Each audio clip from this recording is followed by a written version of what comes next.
Nos encontramos en esta novena sesión del curso de Política y Democracia en América Latina. El día de hoy vamos a estar con el profesor Cristóbal Rovira de la Universidad Diego Portales.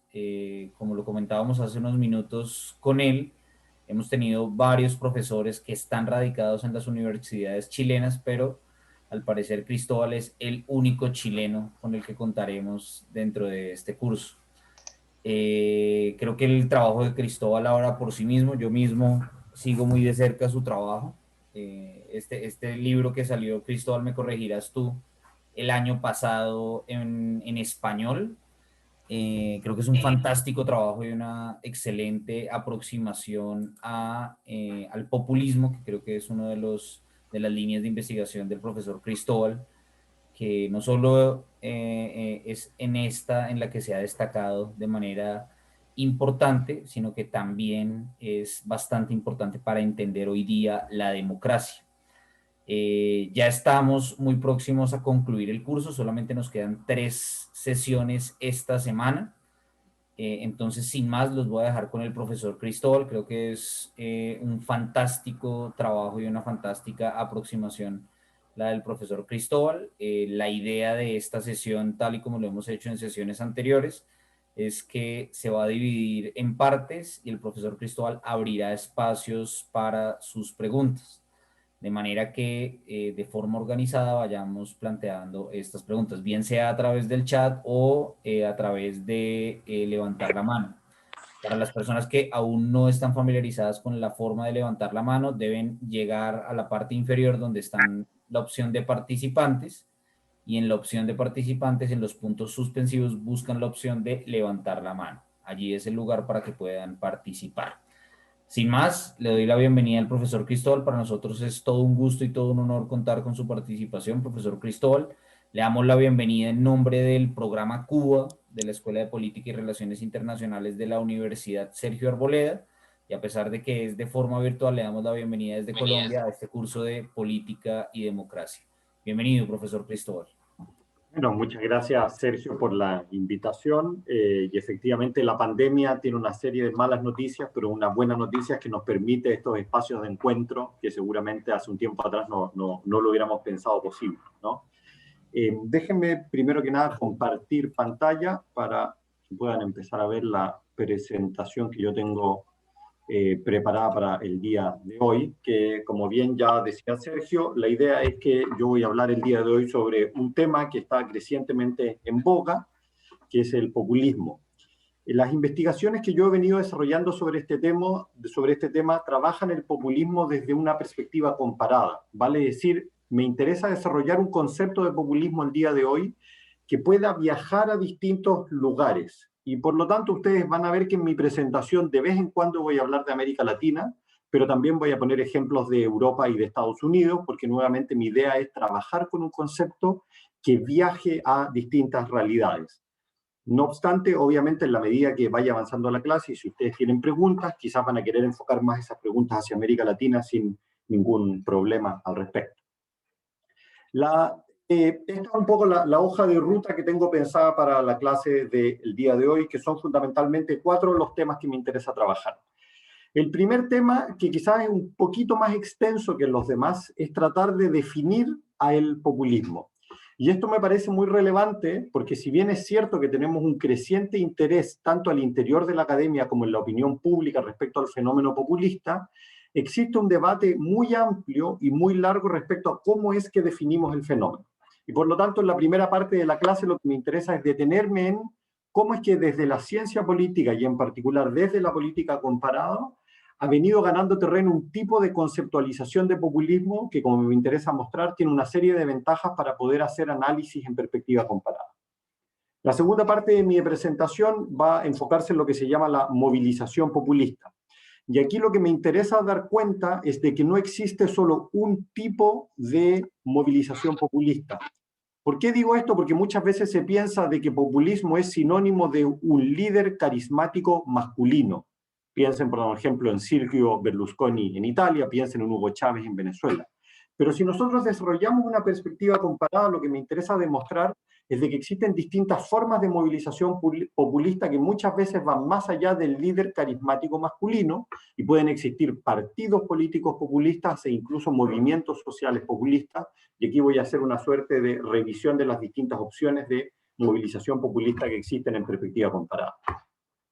Tercer lugar, nos vamos a adentrar brevemente en el debate respecto a cuál es la relación que mantiene el populismo con la democracia, y como nos interesa ver, es una relación bastante conflictiva. No obstante, aquí me interesa plantear de que hay motivos por los cuales el populismo puede tener impactos tanto positivos como negativos sobre el sistema democrático, y eso abre una agenda de investigación en perspectiva comparada, nuevamente. Cuarto lugar, y ese va a ser el cierre de este curso, es tratar de ofrecer un par de explicaciones respecto a por qué este fenómeno está ganando terreno en distintos lugares del mundo. Y el populismo, de hecho, no es solo un fenómeno latinoamericano, no es solo un fenómeno norteamericano, pensemos en Trump, sino que es un fenómeno bastante global, y aquí me interesa ofrecer una suerte de revisión de los distintos argumentos que nos ayudan a comprender por qué el populismo ha venido ganando terreno a nivel global. Y por último, si estamos bien de tiempo, tengo tan solo una lámina con un par de conclusiones respecto a este fenómeno que se llama populismo. Como bien decía Sergio, mi idea es que entre medio de cada uno de estos bloques podamos tener un espacio para preguntas que ustedes puedan tener en base a las informaciones que yo les voy a ir entregando. Vamos entonces a la primera parte de la clase, es cómo rayos definimos a este bicho que está muy de moda, que es el bicho del populismo. Déjenme partir de una forma quizás un poco extraña, diciendo que es lo que el populismo no es necesariamente. Y fíjense ustedes que les pongo en rojo, no es necesariamente, porque a veces se relaciona a esos fenómenos, pero no es necesariamente lo mismo. El populismo no es necesariamente o no guarda relación directa con la xenofobia o la antiinmigración. Vamos a ver que en Europa los partidos populistas son antiinmigratorios, pero ser xenófobo o antiinmigratorio no es lo mismo que ser populista. En segundo lugar, el populismo no necesariamente guarda relación con algo que ya había adelantado anteriormente, con un liderazgo carismático y personalista. Si pensamos en el populismo en América Latina, me atrevería a decir de que la gran mayoría de las veces el populismo sí viene de la mano con liderazgos carismáticos y personalistas, pero esto no es necesariamente así si pensamos en Europa. Como de hecho lo vamos a ver más adelante, en Europa generalmente lo que surgen son partidos populistas de derecha radical, independiente de la existencia o no de un líder carismático y personalista. Y en tercer y último lugar, el populismo no necesariamente guarda relación con políticas económicas irresponsables. Sobre todo si pensamos en América Latina, existe una tradición de conceptualizar al populismo como derroche o como clientelismo. Hay una vinculación con eso, pero son fenómenos diferentes. Seguramente en este momento ustedes están más confundidos que con clarificación, porque quizás muchos de ustedes pensaban que el populismo o era xenofobia, o era liderazgo personalista, o era irresponsabilidad económica. Yo les digo, el populismo no necesariamente son estos fenómenos. ¿Qué es lo que es el populismo entonces? Y la definición que ha venido ganando terreno en ciencia política a nivel global es lo que se llama un enfoque o una definición ideacional, o muchas veces, a veces también se habla de un enfoque discursivo. Y la definición que aquí les cito no es mía, sino que es de un colega mío, un autor holandés, cuyo nombre es Cas Mudde, con quien somos bastante amigos y hemos venido desarrollando distintas publicaciones. Algunas de ellas es el pequeño libro que mostró Sergio al inicio de la clase, que se llama Populismo, una breve introducción. Inicialmente lo publicamos con Oxford University Press el año 2017 y recientemente fue traducido al español por la editorial Alianza. Lo que planteamos en ese libro es que el populismo debe ser definido, y aquí lo cito, fíjense ustedes que están las comillas, como una ideología delgada que considera a la sociedad como dividida entre dos grupos homogéneos y antagónicos, el pueblo puro versus la élite corrupta, y que simultáneamente plantea que la política debe ser la expresión de la voluntad general del pueblo. Si ustedes observan esta definición, lo primero que nos vamos a dar cuenta es que existen dos opuestos conceptuales al populismo. Uno de ellos es el elitismo y el otro es el pluralismo. Si ustedes quieren, en la pausa o en el momento de que vamos a abrir para preguntas, podemos ahondar en cuál es la conceptualización de estos dos opuestos, pero muy brevemente el elitismo invierte la lógica del populismo, y el elitismo lo que va a decir es que la sociedad está dividida entre una élite y un pueblo, pero la élite es buena, la élite es íntegra, y el pueblo es el que es malo, el que es perverso y es corrupto. El pluralismo, en cambio, va a observar a la sociedad y va a decir la sociedad es mucho más compleja que la división entre élite y pueblo, y está compuesta una sociedad por una gran diversidad de individuos, actores y grupos, y por lo tanto plantea más bien de que esta diversidad de ideas y de intereses es algo positivo, y la pregunta es cómo se puede manejar esa pluralidad de ideas e intereses al interior de un sistema democrático. Más allá de lo anterior, si nos detenemos en esta definición de populismo, me parece importante recalcar que existen tres elementos centrales en este concepto que aquí les estoy ofreciendo. La primera idea central es que fíjense ustedes que la distinción entre pueblo versus élite es una distinción moral. Fíjense ustedes que la élite es corrupta, por lo tanto la élite es mala, es perversa, mientras que el pueblo es bueno, es íntegro. Y esto es muy importante de considerar porque cuando nosotros entramos en disputas morales es prácticamente imposible ponerse de acuerdo, porque si yo considero de que mi persona antagónica es una persona mala, es perversa, lo más probable es que no me interesa llegar a ningún tipo de acuerdo con esa persona. Piensen ustedes cuando hablamos de los debates morales en una sociedad, el debate en torno al aborto. Y si alguien está en contra del aborto, va a pensar que la persona que está a favor del aborto es una persona mala y perversa, y por lo tanto no hay punto de acuerdo.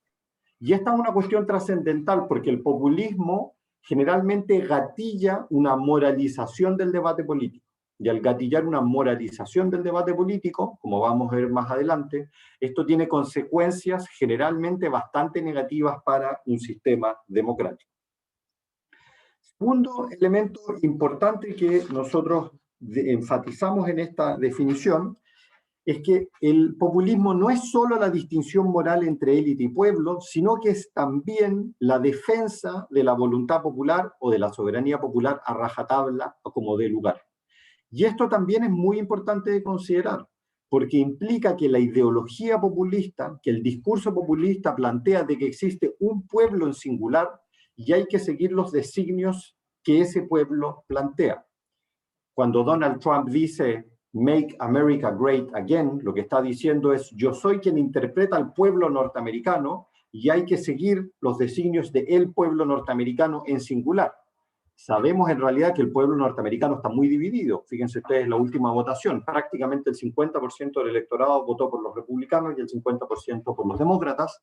No obstante, Donald Trump dice de que existe solo un pueblo que tiene solo un designio y hay que seguir la voluntad popular de ese pueblo en singular.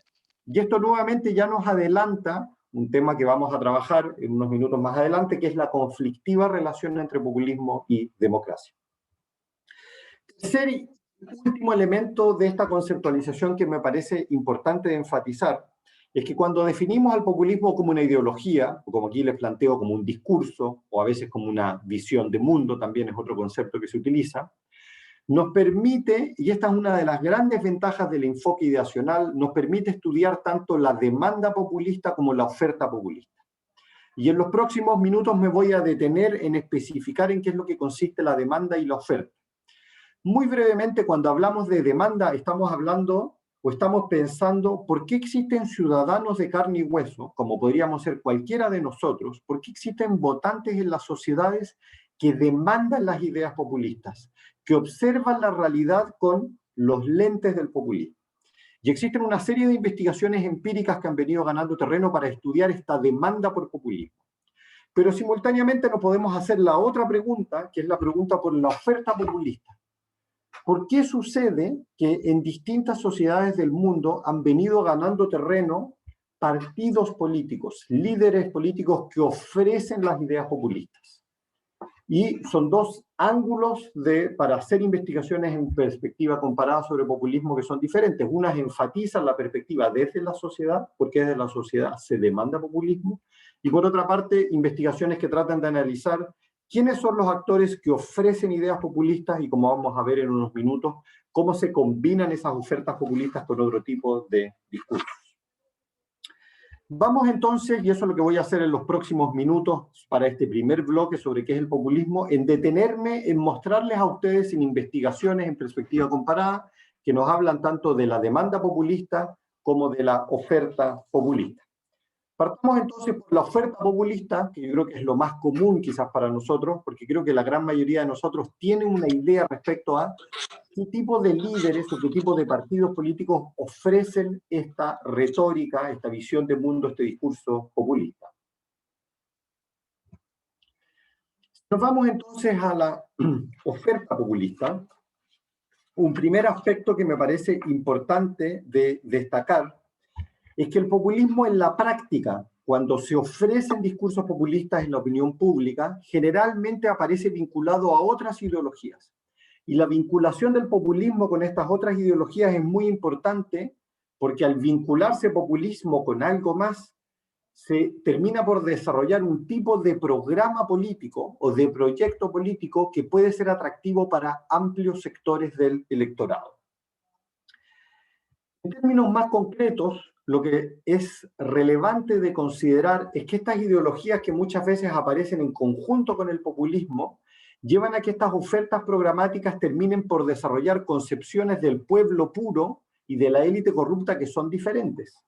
El pueblo puro que dibuja Donald Trump es muy diferente del pueblo puro que en su momento dibujó Hugo Chávez en Venezuela.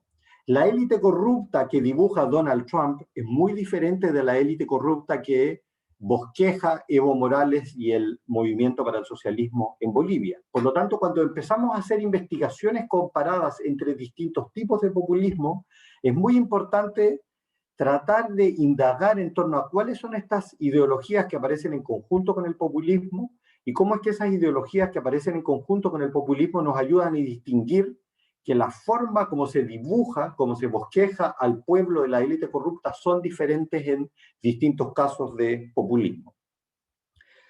De manera muy simple, y esta es una de las cosas que nosotros planteamos con mi colega Cas Mude en diversas investigaciones, es que si nosotros observamos el mundo en el día de hoy, podemos distinguir dos grandes subtipos de populismo. Uno de estos subtipos de populismo es los que se llaman los populismos de derecha radical, o que nosotros preferimos llamarlos como los populismos exclusionarios, que son fundamentalmente el tipo de populismo que ha surgido en Europa Occidental durante la década de los 80 y de los 90 y que a posteriori se ha venido expandiendo por distintos lugares del mundo. Este populismo exclusionario, aquí les pongo la foto de dos líderes contemporáneos que lo representan. Uno es Matteo Salvini, quien es el líder del partido que se llama la Lega Norte en Italia. El otro caballero se llama Gauland, que es uno de los líderes más importantes para un partido populista de extrema derecha en Alemania, que se llama Alternative für Deutschland, Alternativa para Alemania. Este tipo de populismo exclusionario lo que hace es combinar la ideología populista con algo más. Y ese algo más es lo que se llama la ideología nativista.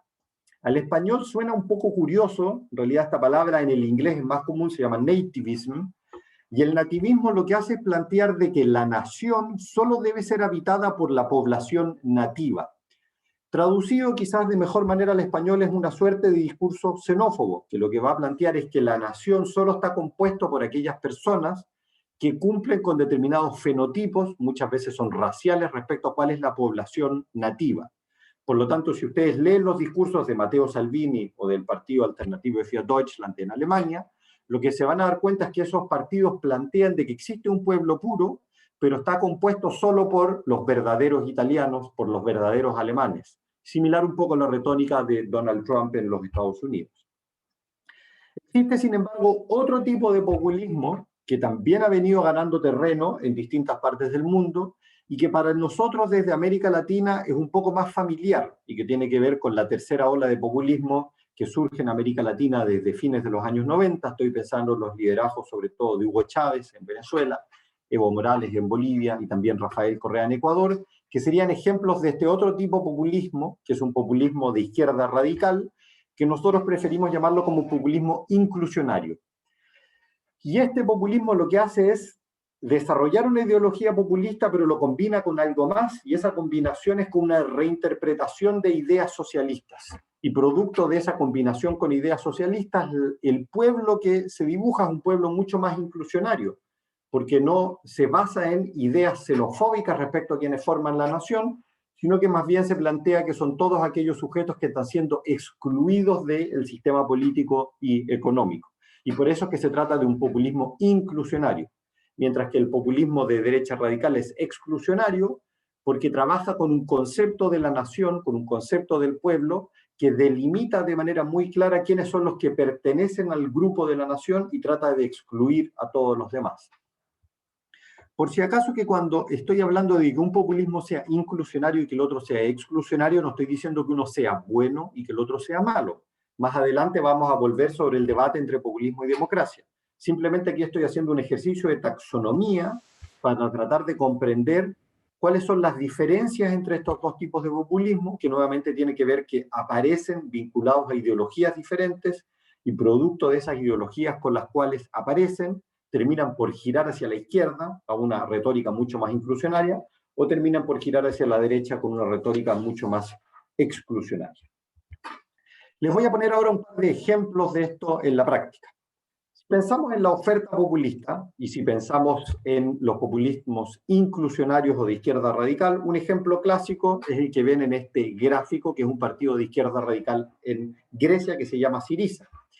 Fíjense ustedes que este gráfico de Syriza me parece muy interesante, es para la elección del año 2012, periodo de gran recesión económica en Europa, y me parece que no necesitamos saber griego para tratar de comprender qué es lo que nos está diciendo el partido en esta gráfica que ellos desarrollan. Fíjense ustedes que ahí aparecen dos dinosaurios. Los dos dinosaurios son los partidos establecidos que existen en Grecia, el Partido Socialdemócrata PASOK, y el Partido Conservador de derecha moderada, que es lo que se llama Nea Democratía. Y ustedes ven un meteorito, y ese meteorito tiene los mismos colores de la bandera de Syriza que aparece abajo. Y el eslogan que ustedes ven ahí en griego, que es lo que dice: hagamos este día, el día de las elecciones, como el día de la extinción de los dinosaurios. Fíjense ustedes cómo se está articulando una ideología populista. Nosotros somos de alguna manera el pueblo verdadero, los que representamos a Syriza, y queremos barrer con la élite corrupta. ¿Y cuál es la élite corrupta? Los partidos políticos establecidos en nuestro país, en el caso de Grecia, que son los dinosaurios con los cuales vamos a barrer. Y de hecho en aquella elección les fue muy bien, y después Alexis Tsipras, el líder de Syriza, pudo conquistar el poder ejecutivo. Si nos vamos a América Latina, un ejemplo que para todos nosotros es muy conocido es el caso de Venezuela. Y si quieren, más adelante, cuando tengamos preguntas, podemos detenernos en este caso, pero creo que como todos estamos muy familiarizados con el caso de Hugo Chávez, nos parece bastante nítido que este también sería un ejemplo de oferta populista, en este caso oferta populista de izquierda radical o de un populismo inclusionario. Pasémonos ahora a la oferta populista de derecha o de derecha radical, o como yo más bien prefiero llamarlo, la oferta populista inclusionaria. Donald Trump en los Estados Unidos es un ejemplo paradigmático al respecto. Y fíjense ustedes que la cita que aquí yo les estoy poniendo es del discurso de inauguración de Donald Trump cuando en enero del año 2017 él asume como presidente de la República de los Estados Unidos. Y fíjense ustedes la curiosidad, porque Donald Trump es un multimillonario, pero no obstante él se presenta a sí mismo como alguien que viene desde el pueblo en contra de esta élite. Fíjense ustedes el discurso que él articula, y aquí lo cito literalmente: el establishment se protegió a sí mismo, pero no a los ciudadanos de nuestro país. Todo cambia empezando aquí y ahora, porque este momento es tu momento, te pertenece. Este es tu día, esta es tu celebración. Lo que realmente importa no es qué partido controla nuestro gobierno, sino si nuestro gobierno está controlado por el pueblo. El 20 de enero de 2017 se recordará como el día en que el pueblo se convirtió en los gobernantes de esta nación nuevamente. Los hombres y mujeres olvidados de nuestro país ya no serán olvidados. Y el discurso sigue, y aquí ustedes podrían empezar a darse cuenta cómo es que Donald Trump articula esta retórica populista de una manera exclusionaria, porque ese pueblo de hombres y mujeres olvidados son en realidad esa América blanca, esa América profunda, esa América rural, que ha sido dejado de lado por este establishment multicultural y liberal que representa el Partido Demócrata. Fíjense ustedes que hasta ahora yo les he presentado evidencia empírica, que si ustedes quieren es más bien de tipo cualitativo, pero esto también se puede traducir en investigación de tipo cuantitativa. Y de hecho hay distintos investigadores que han venido desarrollando metodologías tanto cualitativas, como los ejemplos que les puse anteriormente, tratar de ofrecer ejemplos de discursos, de gráficas, que de alguna manera presentan esta retórica populista, pero también con metodologías cuantitativas que nos permiten medir el discurso populista. A quienes les interese esto, se pueden meter al diario británico The Guardian, quien desarrolló un proyecto de investigación en conjunto con académicos que se llama The New Populism. La página, si ustedes buscan en Google, se llama The New Populism The Guardian. Y ellos utilizaron una metodología fundamentalmente desarrollada por un colega norteamericano, Kirk Hawkins, para medir discurso populista en una escala que, como ustedes pueden ver ahí, va desde 0 a 2.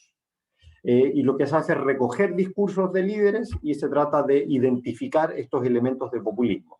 Y fíjense ustedes que ahí en la escala muy arriba aparece Hugo Chávez con un 1.9, después aparece Nicolás Maduro, Evo Morales, líderes populistas de izquierda que para nosotros son muy conocidos.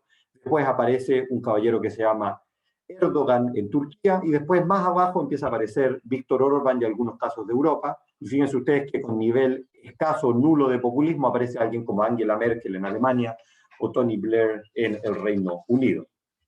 Pero aquí nuevamente les planteo, estas son metodologías que se han venido utilizando desde una perspectiva cuantitativa.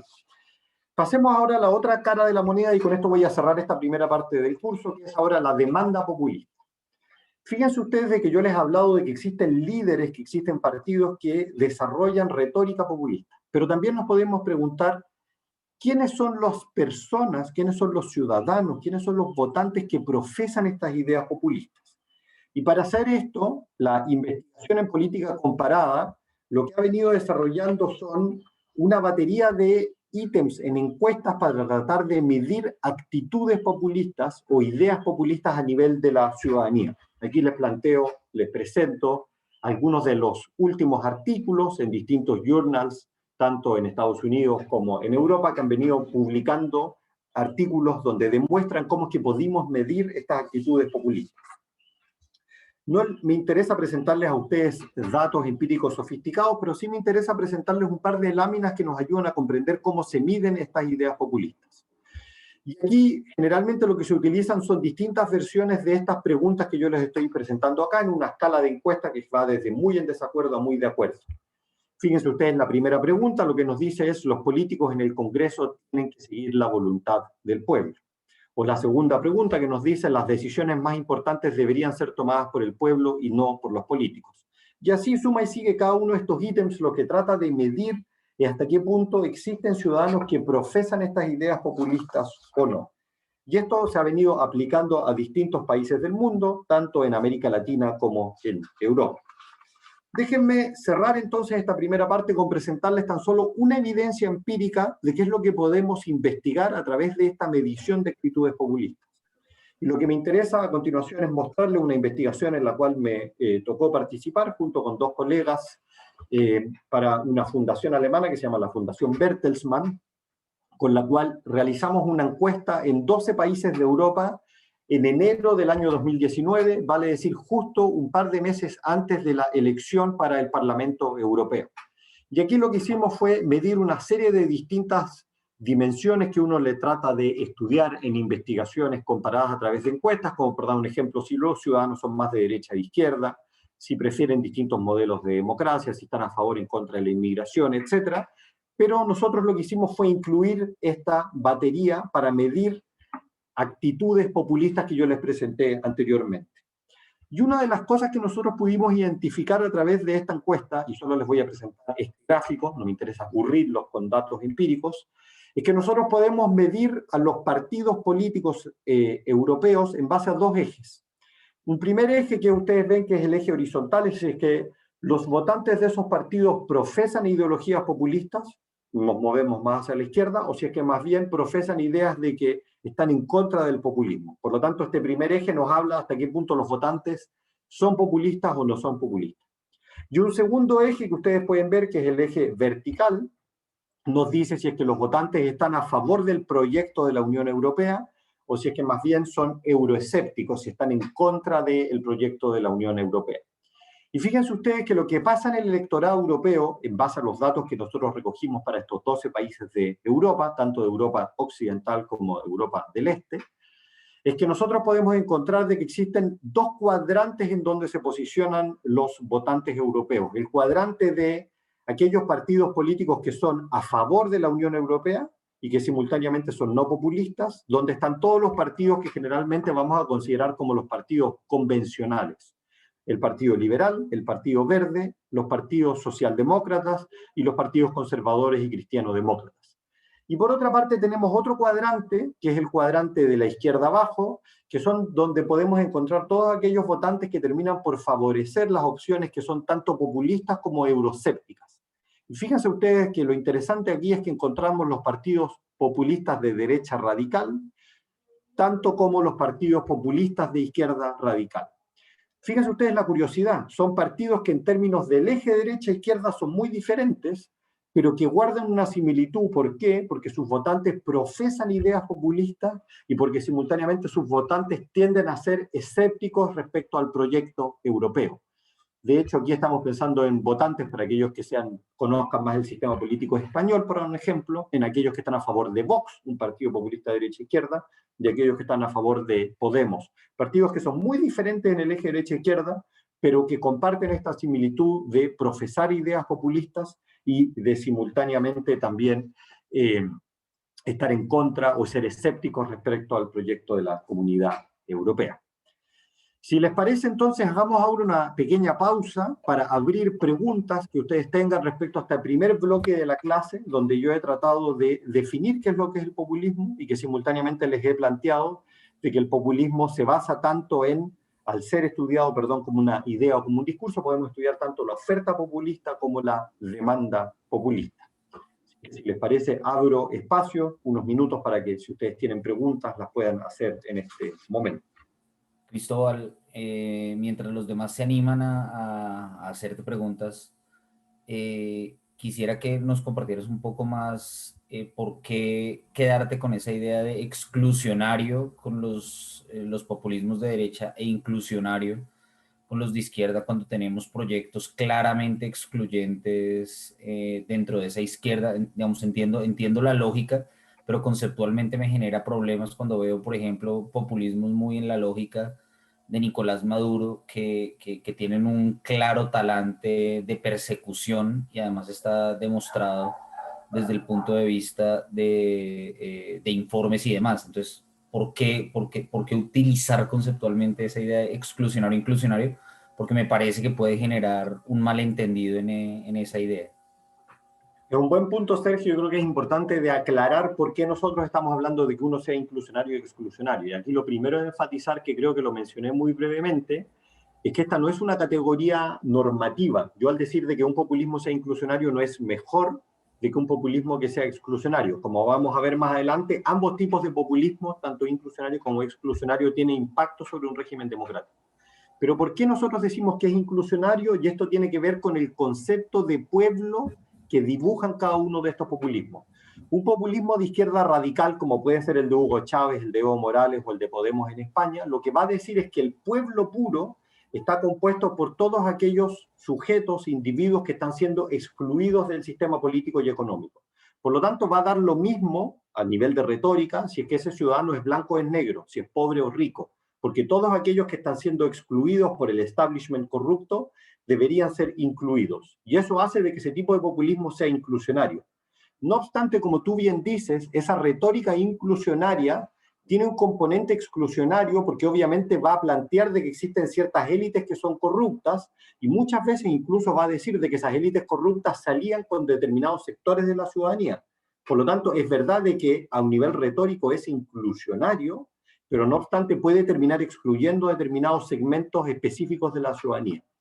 Lo que va a pasar en cambio con el populismo exclusionario es que desde sus inicios lo que va a decir es de que el pueblo puro es puro porque comparte ciertos rasgos fenotípicos. Un ejemplo del populismo exclusionario en Holanda va a decir de que ser verdaderamente holandés no es solo hablar el idioma, sino que profesar determinados valores y tener un determinado fenotipo, que obviamente si ustedes me ven a mí, que podría parecer más árabe que holandés, haría que claramente esté excluido automáticamente de la nación holandesa. Y eso es lo que hace nuevamente de que sea exclusionario, nuevamente porque el concepto de pueblo que se desarrolla allí se utiliza para, de manera muy directa, excluir a veces a sectores que pueden ser minoritarios o no, dependiendo de cuánta inmigración existe al interior de esos países. pero no obstante vamos a volver más adelante de que ambos populistas, ambos tipos de populismo tienen una relación muy compleja con el sistema democrático. Tenemos una pregunta de Alejandro.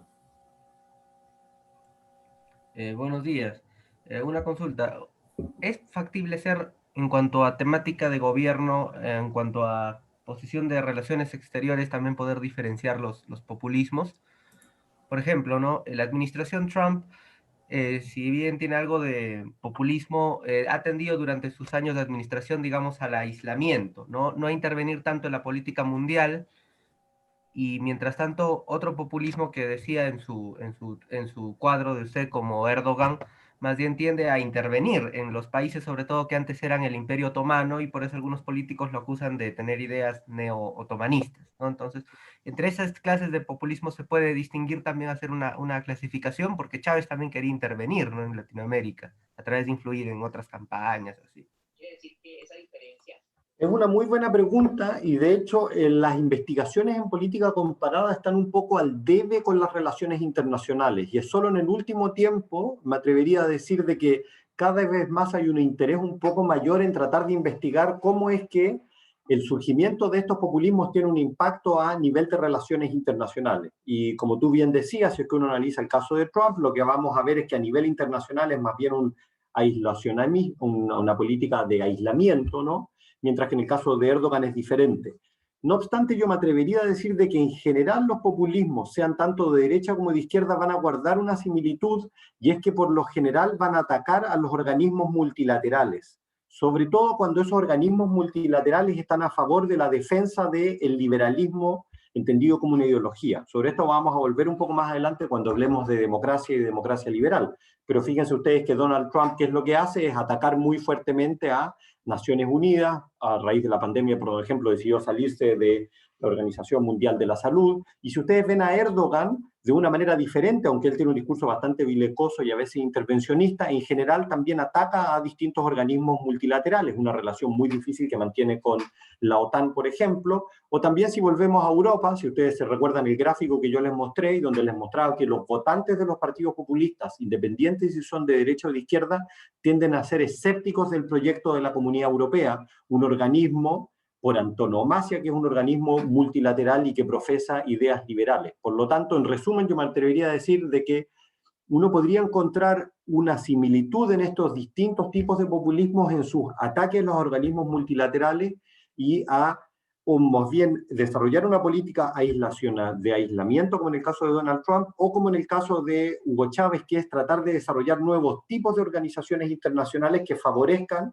su propia ideología populista, que fue lo que generó Chávez en su momento en su cenit, ¿no? Con el ALBA, y tratar de construir otro tipo de organismos que tratan de disminuir el poder de los organismos multilaterales ya establecidos.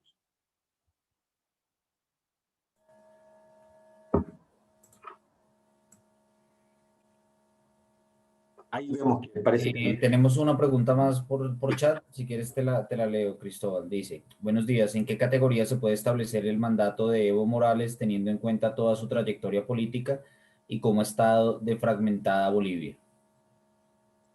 Bueno, Evo Morales claramente clasifica en esto que yo llamaría como el populismo inclusionario, donde es la combinación de esta ideología populista con una reinterpretación del socialismo. Y aquí viene lo interesante de el fenómeno del populismo radical de izquierda latinoamericano, que se distancia un poco de la clásica tradición marxista, que el marxismo lo que nos va a decir es que el pueblo es la clase obrera o la clase trabajadora. Y lo que hace Evo Morales, y eso yo creo que es parte de su ingenio, y de Evo Morales, la persona que trabaja con ellos, ¿no?, que es hacer una reinterpretación respecto a quiénes son los miembros del pueblo boliviano que han estado excluidos, y eso obviamente tiene que ver con la condición indígena, ¿no? Y Evo Morales, al ser un ciudadano aymara, él dice efectivamente que quienes hemos estado excluidos de Bolivia es la población indígena, y da lo mismo si que usted es de derecha a izquierda, da lo mismo si usted es un trabajador, si es un campesino, todos formamos parte de ese pueblo que está siendo excluido. Y parte del éxito de Evo Morales tiene que ver con ese giro discursivo de tratar nuevamente de conceptualizar un pueblo que es mucho más inclusionario del pueblo que históricamente han tratado de construir los partidos de izquierda radical marxista en América Latina, ¿no?, que se enfatizaban en esta idea de la clase obrera, pero obviamente en América Latina salvo en aquellos países donde hubo altos grados de industrialización, sí hacía sentido hablar de una clase obrera, ¿no? Pero en muchos países latinoamericanos, más bien con elevadas tasas de desigualdad y de pobreza, esa clase obrera no era el obrero que estaba visualizando Carlos Marx en Inglaterra o en Alemania, ¿no? Y la genialidad, yo diría, a un nivel discursivo de estos nuevos tipos de populismo de izquierda latinoamericanos es que supieron reconceptualizar el concepto del pueblo de una manera tal de que lo hace mucho más inclusionario, ¿no? Y Evo Morales, yo me atrevería a decir que es uno de los casos más interesantes dentro de América Latina, porque nuevamente logra conectar esa retórica socialista y populista con este discurso indigenista simultáneamente, que conecta muy bien con un sentimiento de exclusión de amplios sectores de la ciudadanía boliviana. Tenemos otra pregunta, Cristóbal. Mencionas constantemente al populismo como ideología, pero más bien no sería una característica discursiva retórica de un líder u organización que busca un beneficio electoral y de aumento de su capital político. Esta es una buena pregunta y es uno de los debates constantes entre lo que se podría llamar la comunidad de populistólogos. Si es que ustedes fueran a una conferencia de populismo, va a existir este viejo debate respecto a si el populismo es una ideología, es un discurso, o si es una estrategia política. Uno puede pensar de que es un discurso, pero que se utiliza como una estrategia para ganar votos, ¿no? Sinceramente, yo creo que ese debate lo hay un poco estéril en el sentido que yo creo que todas las personas que piensan de que el populismo efectivamente es un conjunto de ideas, lo que van a hacer es tratar de investigarlo de la manera como yo lo estoy presentando acá, ¿no? Tratamos de observar el discurso que desarrollan los distintos líderes, ¿no? Como puede ser Donald Trump, como puede ser Hugo Chávez, o tratamos a través de encuestas de tratar de medir hasta qué punto los ciudadanos creen en esas ideas populistas. Otra pregunta que uno se puede hacer es si esos líderes populistas realmente creen lo que están diciendo. ¿Donald Trump cree en el populismo que desarrolla o en realidad él lo está escribiendo para ganar votos? Sinceramente no tengo una respuesta. Debería ser psicoanalista y debería permitir de que Donald Trump me permita tratarlo, lo cual yo creo que me llevaría años para tratar de comprender su mente.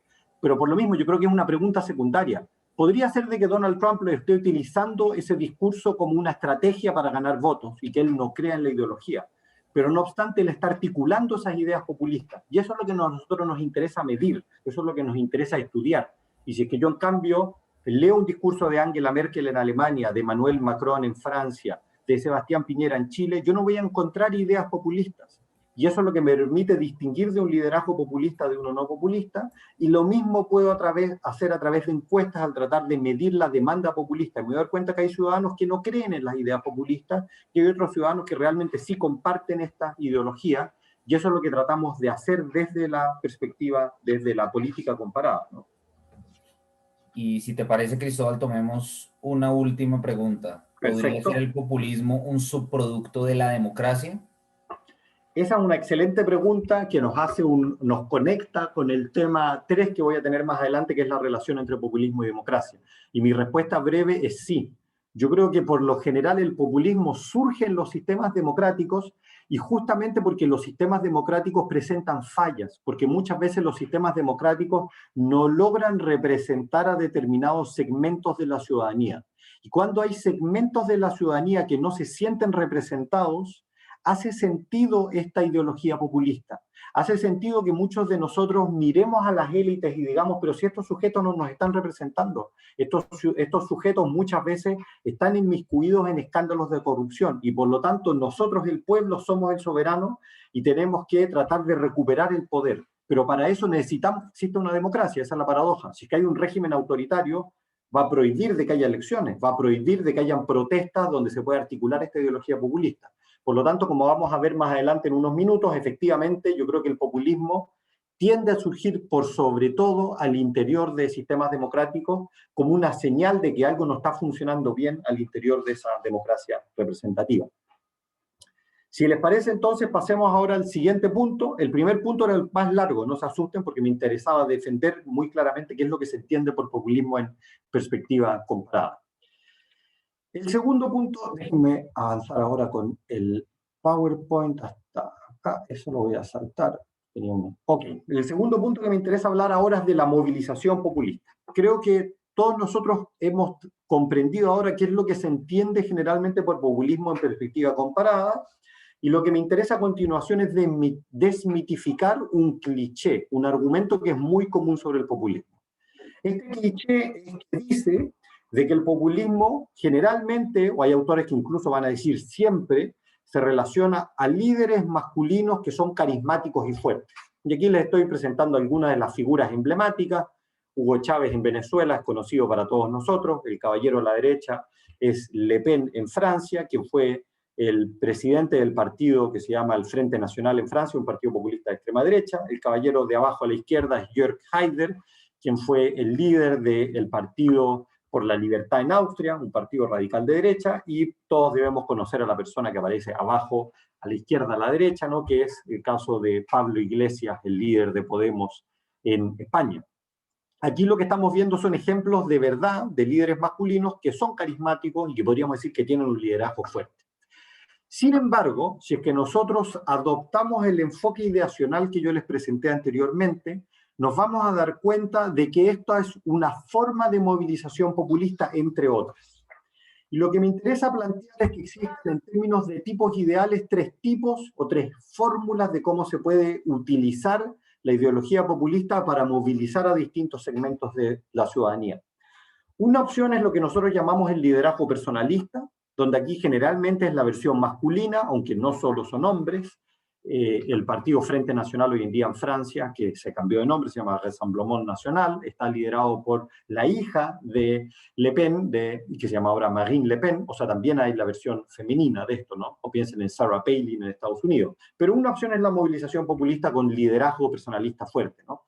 También existen movimientos sociales que desarrollan una ideología populista, y sobre todo si pensamos en Europa, existen partidos políticos que muchas veces no tienen un liderazgo personalista y que articulan esta ideología populista.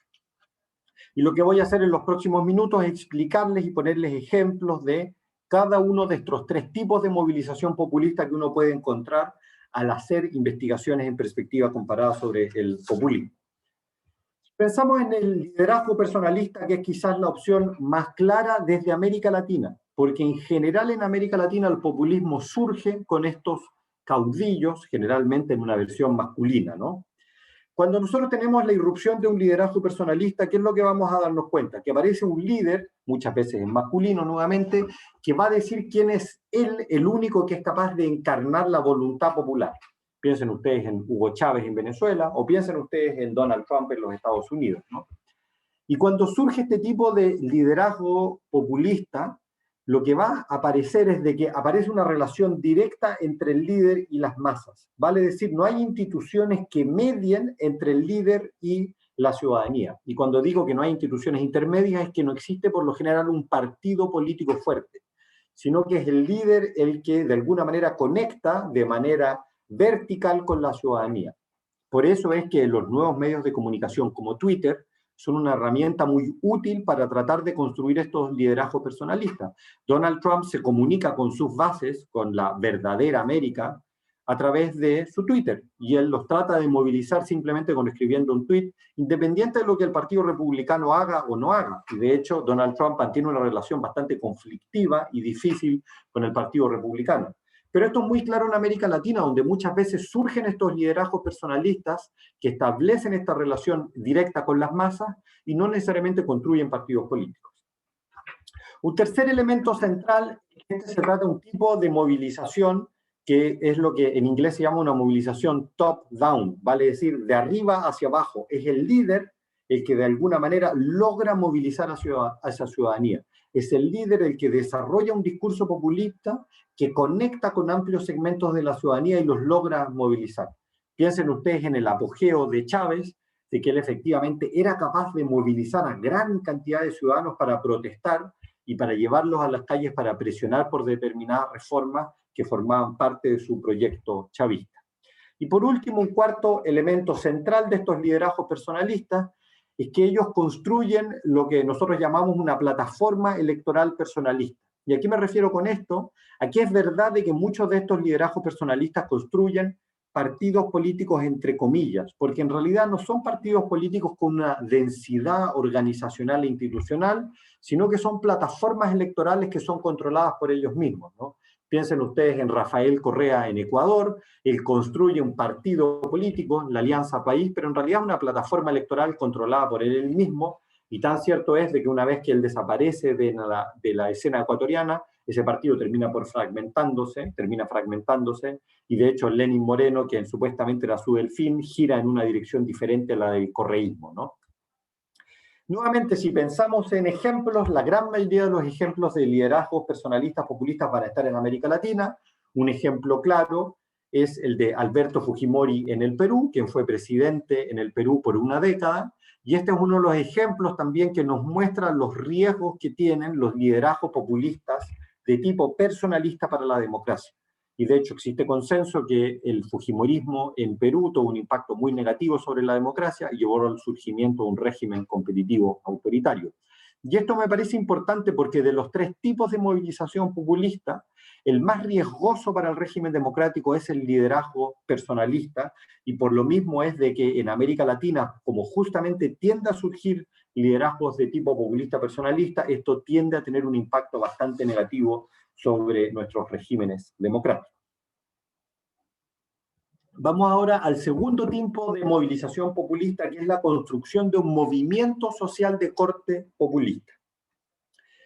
Y aquí nuevamente vamos a tener determinadas características que nos ayudan a comprender cómo funcionan, cómo operan estos movimientos sociales populistas. Lo primero que nada es que los movimientos sociales de corte populista lo que van a hacer es construir un frame, un discurso populista. Y esto me parece relevante porque la gran mayoría de los movimientos sociales no articulan ideologías populistas. ¿Por qué? Porque los movimientos sociales generalmente no tratan de movilizar al pueblo, esta gran categoría, sino que tratan de movilizar a segmentos de la ciudadanía. Piensen ustedes en el movimiento estudiantil. No trata de movilizar al pueblo en su conjunto, sino que trata de movilizar a los estudiantes.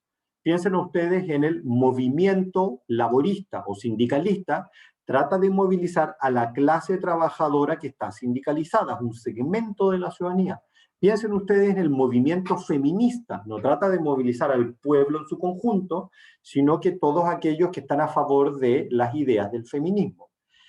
Cuando estamos hablando de un movimiento populista, en cambio, se desarrolla una retórica que trata de movilizar al pueblo en contra de la élite, independiente de que ese pueblo sea de derecha o de izquierda, independiente de que ese pueblo sea estudiante o sea feminista, etc. Y eso lo hace bastante peculiar y que hace de que en realidad hay pocos ejemplos de movimientos populistas si pensamos en perspectiva comparada.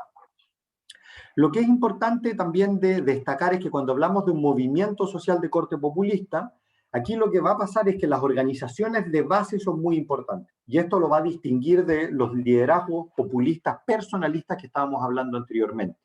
Y esas organizaciones de base son muy relevantes. ¿Por qué? Porque ayudan a conectar con estos distintos segmentos de la ciudadanía que por diversos motivos se sienten excluidos y empiezan a movilizarse cuando aparece este frame populista.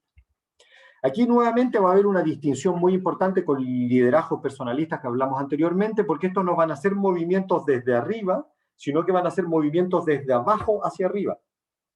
Y por lo mismo es que muchas veces son movimientos sociales que no tienen un claro líder populista.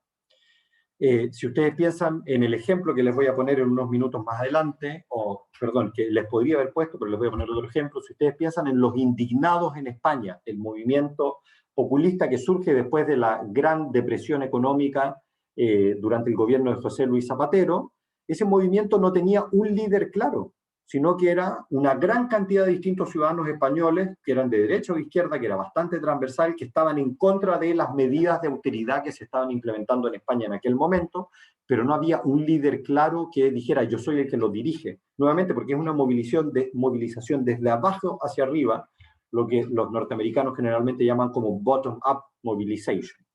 Y por último, otro aspecto relevante es que los movimientos sociales de corte populista por lo general mantienen una relación muy difícil y conflictiva con los partidos políticos.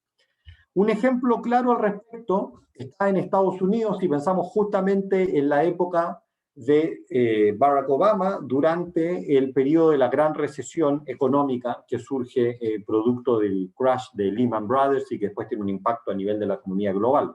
Y en ese momento vimos de que en Estados Unidos surgen dos movimientos sociales que yo los catalogaría como movimientos sociales de tipo populista. Por un lado, Occupy Wall Street, que es un ejemplo de un movimiento populista de izquierda, que lo que hace es desarrollar esta idea de que existe el 99% de los norteamericanos en contra del 1%.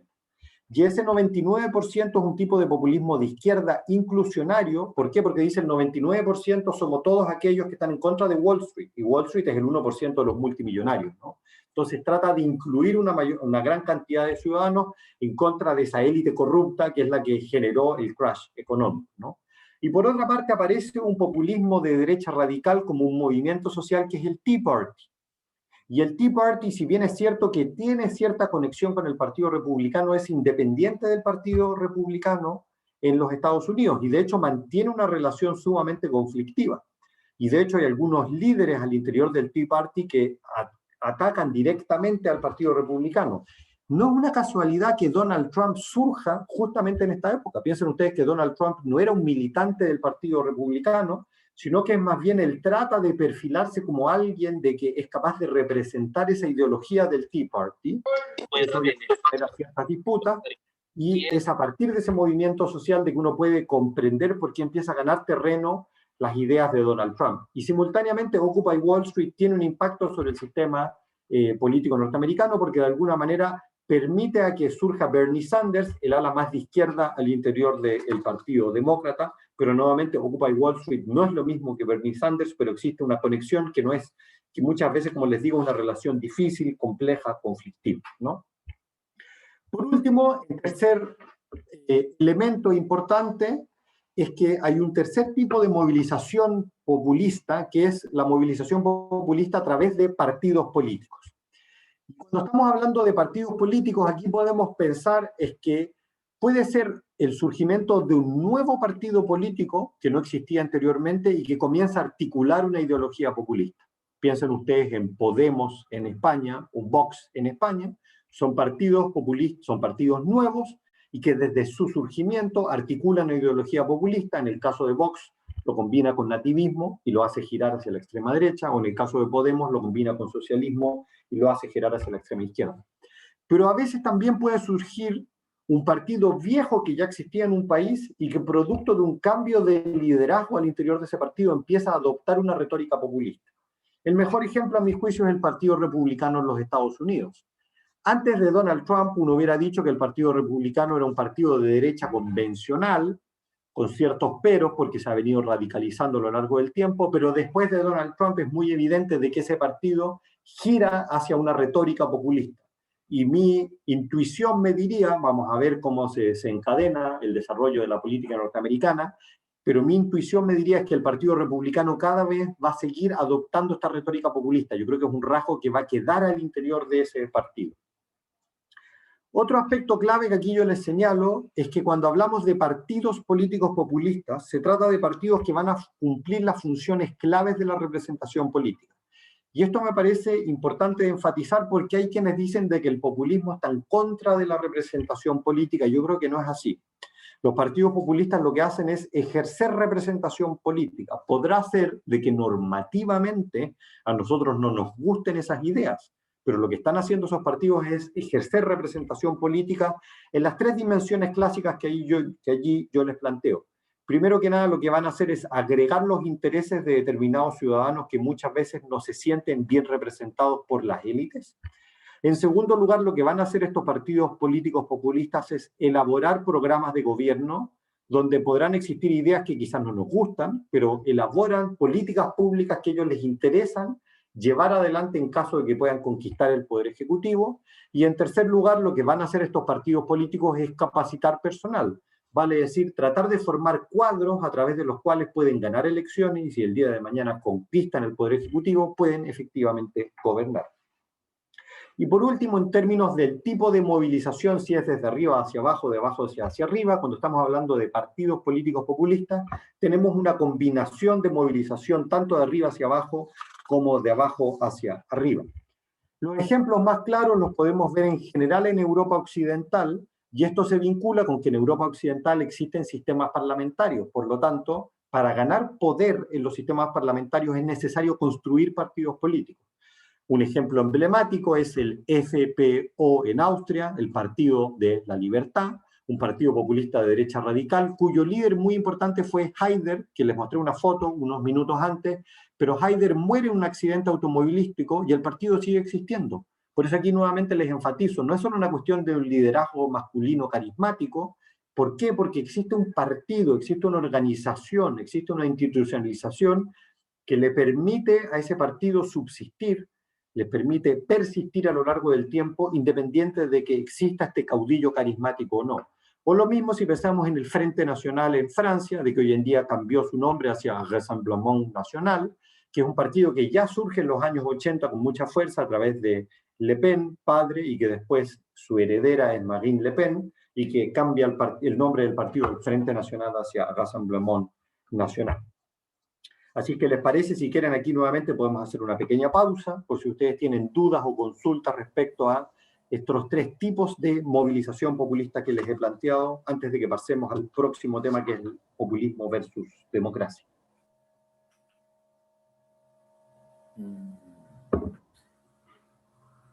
Alejandro Torres, adelante.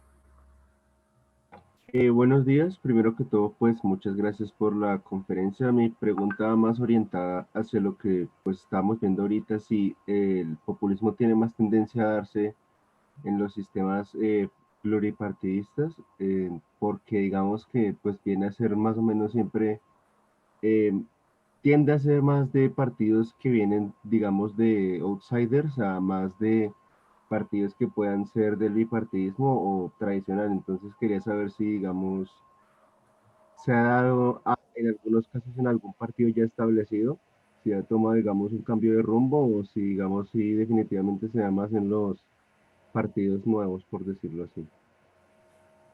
Una muy buena pregunta. Yo creo que se puede dividir en dos respuestas que son complementarias.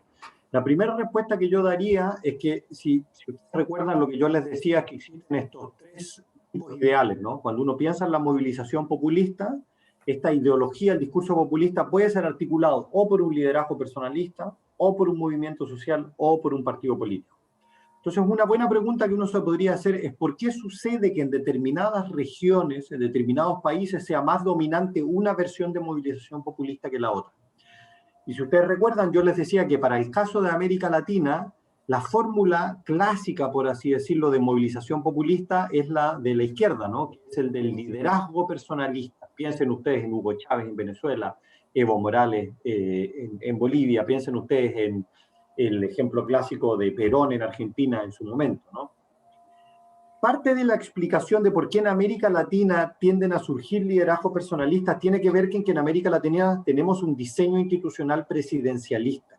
Y por lo tanto, cuando nosotros los ciudadanos vamos a las urnas, votamos por un presidente de la República. Y eso, de alguna manera, ofrece una oportunidad para cuando la democracia está funcionando de mala manera, sobre lo cual vamos a hablar en unos minutos más adelante, y amplios segmentos de la ciudadanía están molestos con cómo está funcionando el país, de que surja este outsider, este líder carismático por fuera de los partidos políticos, que ataque a los partidos políticos y que diga, yo soy el que efectivamente va a representar a la ciudadanía. Eso es lo que hace Alberto Fujimori en su momento, y que para sorpresa de muchos gana la elección. Ese tipo de liderazgo personalista es prácticamente imposible en Europa Occidental. ¿Por qué? Porque en Europa Occidental los ciudadanos no votan por presidente de la República, votan por partidos políticos.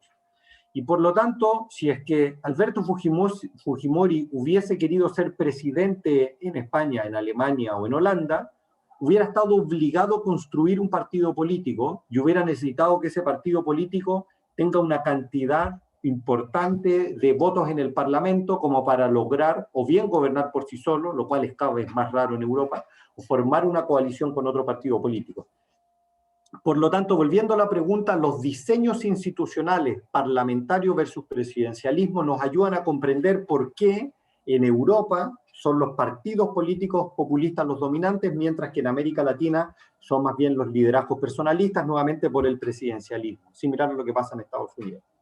Sin embargo, existe una segunda parte de la respuesta que me parece, de la pregunta, perdón, así como yo la estoy interpretando, que me parece interesante, y es que es verdad de que hoy en día cuando surgen nuevos partidos populistas, muchas veces, no siempre, pero muchas veces, se toma partido por construir un partido populista con una retórica populista. ¿Y por qué?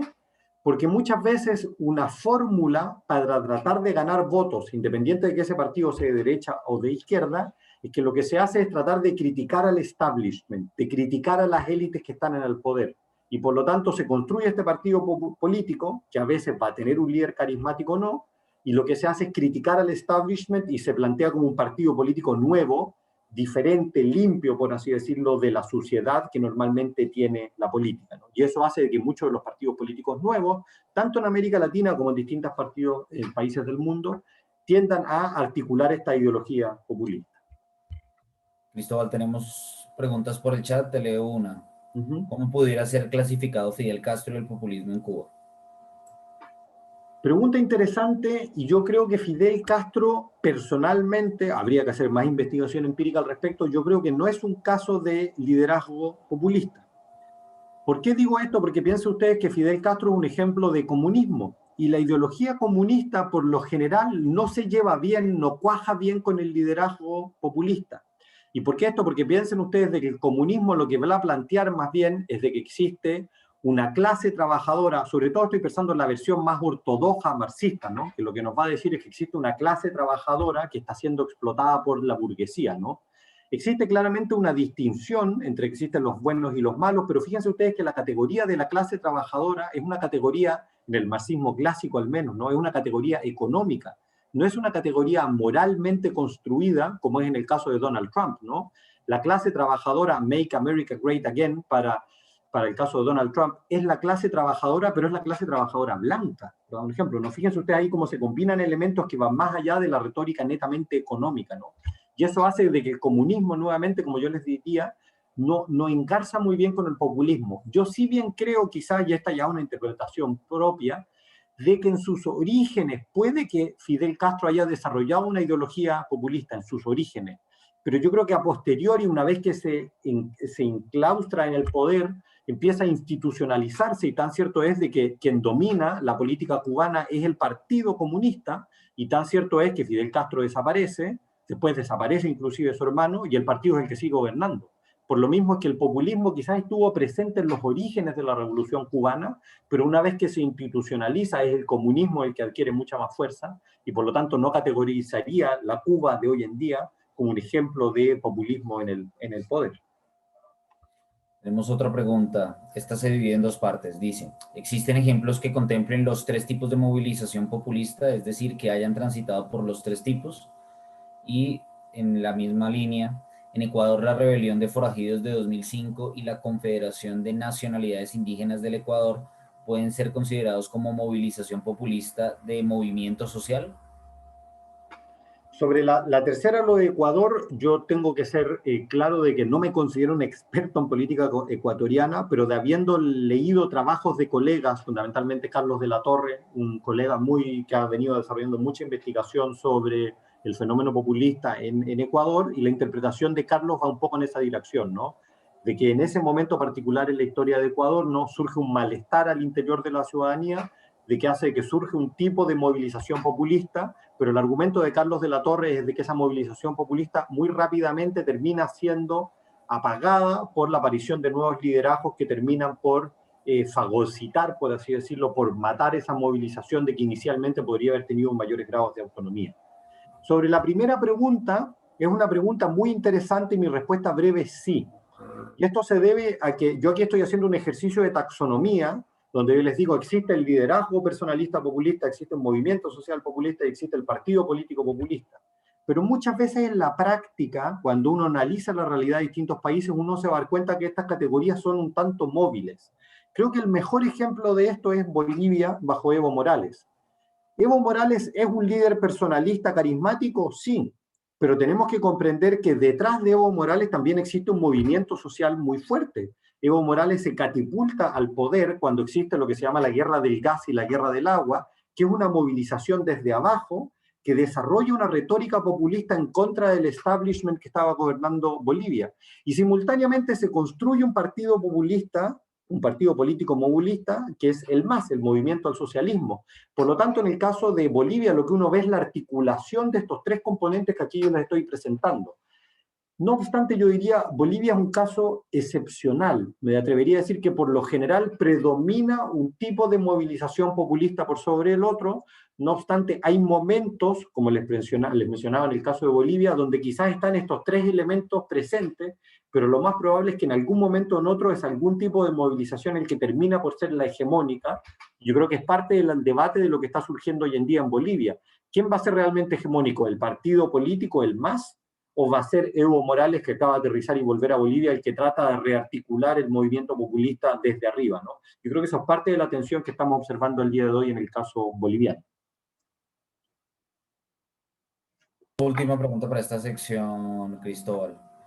Acá en Colombia, ¿usted considera que el uribismo se puede enmarcar en la categoría de populismo o este fenómeno entra en otra categoría conceptual? Excelente pregunta, y aquí nuevamente tengo que reconocer mis limitados conocimientos. Conozco el uribismo, lo he leído, pero no lo conozco de primera fuente. Mi interpretación al respecto, mía, y en parte existen algunos trabajos comparados que lo desarrollan, Kirk Hawkins, que lo había mencionado anteriormente, un autor norteamericano de apellido Dugas, también tiene un artículo al respecto, donde ellos dicen de que el caso del uribismo no engarza muy bien con la definición de populismo que yo les presentaba anteriormente. Y si ustedes se recuerdan, el populismo es la distinción maniquea entre élite y pueblo, esta distinción maniquea y moral, y en esa dimensión lo más probable es que el uribismo sí calce, de que lo más probable es que el uribismo desarrolla esta distinción, ¿no?, entre existen los buenos y los malos, existe un pueblo que está siendo explotado, que él lo combina claramente con un discurso de derecha, no nativista, pero a mi entender más que nada con el tema de mano dura, ¿no?, y del narcotráfico, ¿no? Pero la dimensión que a mi juicio está ausente en el discurso del uribismo es la segunda parte, que es la defensa de la soberanía popular a como dé lugar. ¿Se recuerdan ustedes? Yo les decía, el populismo no es solo la distinción moral entre élite y pueblo, sino que simultáneamente esta defensa de que una vez de que el pueblo hable, el pueblo manda, por así decirlo, ¿no? En mi juicio, insisto, sin ser un experto en Colombia, pero de haber leído trabajos de otros colegas, es que ellos dicen el uribismo se parece al populismo, pero le falta esa dimensión. Es probable que producto del referéndum de La Paz se articula un poco esa dimensión cuando él dice, bueno, el verdadero pueblo colombiano va a votar en contra del acuerdo de La Paz, ¿no? Y ahí uno decía, bueno, hay que respetar la soberanía popular. Pero es un uso bien puntual de este mecanismo de democracia directa como tratar de articular una ideología populista. Por lo mismo, en resumen, mi olfato me diría, y de leer los trabajos de otros colegas, es que el uribismo no calza de manera muy clara con un fenómeno populista.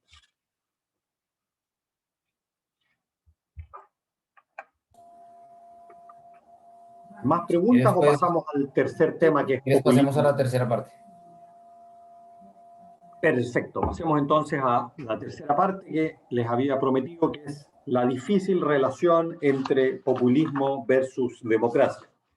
Para serles sincero, esta podría ser una clase en sí mismo, porque existen una gran cantidad de investigaciones en política comparada respecto a cuál es la relación que mantiene el populismo en las distintas variantes que yo les señalé anteriormente, ya sea un movimiento social populista, un partido político populista, un líder populista. ¿Cuál es el impacto que esas distintas formas de movilización populista tienen sobre el régimen democrático? No me interesa a mí darles una clase al respecto, sino que ofrecerles un par de ideas sobre este tema. Y para ello, lo más relevante es aclarar bien qué es lo que vamos a entender por democracia. Porque yo creo que muchas veces parte de los problemas que tenemos para comprender la ambivalente relación entre populismo y democracia es que tenemos poca claridad de qué es lo que estamos entendiendo por democracia. Aquí me interesa avanzar dos conceptos muy simples desde la política comparada. Existe, primero que nada, el concepto más mínimo o más simple de democracia, que es lo que se llama la democracia sin adjetivos, que es un régimen político que combina dos principios, que es el principio de la soberanía popular con el principio de la regla de la mayoría, que esto es lo que muchas veces también se llama como democracia electoral. Fíjense ustedes, son tan solo dos principios, soberanía popular y regla de la mayoría. ¿Qué es lo que nos dicen estos principios? Soberanía popular nos dice que nosotros, el pueblo, nosotros la comunidad política, somos el soberano.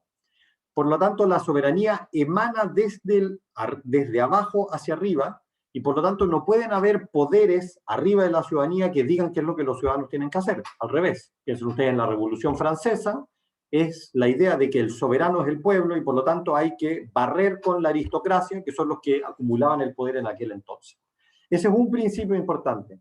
Pero el segundo principio importante de la democracia sin adjetivos es que cuando hay disputas al interior de la comunidad política, esas disputas se resuelven por el principio o por la regla de la mayoría. Por lo tanto, si no nos podemos poner de acuerdo, si es que una parte de la comunidad quiere más impuestos y la otra quiere menos impuestos, votamos al respecto, ya sea a través de mecanismos de democracia directa o de mecanismos de democracia representativa. Y por lo tanto, en su definición más mínima, la democracia es simplemente estas dos cuestiones, regla de la mayoría y soberanía popular. No obstante, la gran mayoría de la ciencia política y de las investigaciones en política comparada van a decir de que el régimen democrático en verdad, como nosotros lo conceptualizamos, sobre todo en Occidente, es más que la democracia sin adjetivos y es un tipo de democracia con un adjetivo importante que es la democracia liberal. Y la democracia liberal, como aquí les planteo, es la combinación de soberanía popular y regla de la mayoría, los dos principios que les había hablado con anterioridad, pero con un tercer principio que es sumamente relevante. Y este tercer principio es que van a existir un conjunto de instituciones independientes o autónomas que no son ni elegidas ni controladas directamente por nosotros, el pueblo. Ejemplos emblemáticos, si pensamos en democracias avanzadas en el día de hoy, los bancos centrales. Hasta donde yo sé, ninguno de nosotros, ni en Colombia, ni en Chile, ni en Estados Unidos, ni en la gran mayoría de los países del mundo, podemos decidir quiénes son los consejeros del Banco Central. Son escogidos a través de mecanismos autónomos indirectos. O también piensen ustedes en la existencia de tribunales constitucionales que en la gran mayoría de los países no son elegidos por nosotros los ciudadanos. Pero esas instituciones contramayoritarias tienen un poder sumamente relevante porque muchas veces pueden bloquear los intereses de la mayoría. Y existe una lógica respecto a por qué este modelo de democracia liberal es el que ha venido ganando terreno, y es porque el argumento es que la democracia sin adjetivos, vale decir, solo soberanía popular con regla de la mayoría, puede terminar de alguna manera cometiendo una serie de infracciones en contra de las minorías de una manera tal que en algún momento deja de ser un régimen democrático. Piensen ustedes de que si no existieran instituciones independientes, podría suceder de que la mayoría dice, bueno, tenemos que o queremos eliminar una determinada minoría del país, no habría problema. Pero como tenemos instituciones independientes, que es lo que va a parecer, que los tribunales de justicia lo más probable es que van a impedir que eso suceda. Piensen ustedes en toda la problemática de la inmigración que ha venido ganando terreno en América Latina, o la cuestión indígena, en Europa, o la cuestión indígena que ha venido ganando terreno en América Latina. ¿Por qué les planteo esta distinción entre los dos conceptos de democracia? Porque el populismo, así como lo definí anteriormente, está en contra de la democracia liberal, pero no necesariamente está en contra de la democracia sin adjetivos. De hecho, el populismo muchas veces se va a plantear como sumamente democrático, porque lo que va a decir es que el pueblo no se puede gobernar a sí mismo. ¿Por qué? Porque existe esta élite corrupta que está controlando determinadas instituciones, y esas instituciones no permiten de que se ejerza la soberanía popular. Y parte de esa crítica tiene sentido, porque en un sistema democrático uno esperaría que los ciudadanos seamos capaces de autogobernarnos y que no hayan instituciones por sobre los ciudadanos que limiten el poder de la ciudadanía. Por lo mismo es que el populismo pone sobre la mesa una pregunta que no tiene una simple respuesta, que más bien me atrevería a decir de que no tiene respuesta, que es una de las paradojas de la democracia liberal, que es la pregunta respecto a quién controla a los controladores. Una vez que creamos tribunales constitucionales autónomos, una vez que creamos bancos centrales autónomos, ¿cómo es que nosotros los ciudadanos podemos controlar esas instituciones? Y muchas veces sucede de que son muy difíciles de controlar. Y por lo tanto, si es que no son controlables por la ciudadanía, estamos generando instituciones de alguna manera que atentan en contra del principio democrático propiamente tal. Y eso forma parte de las tensiones que están vivenciando los sistemas democráticos a lo largo y ancho del mundo.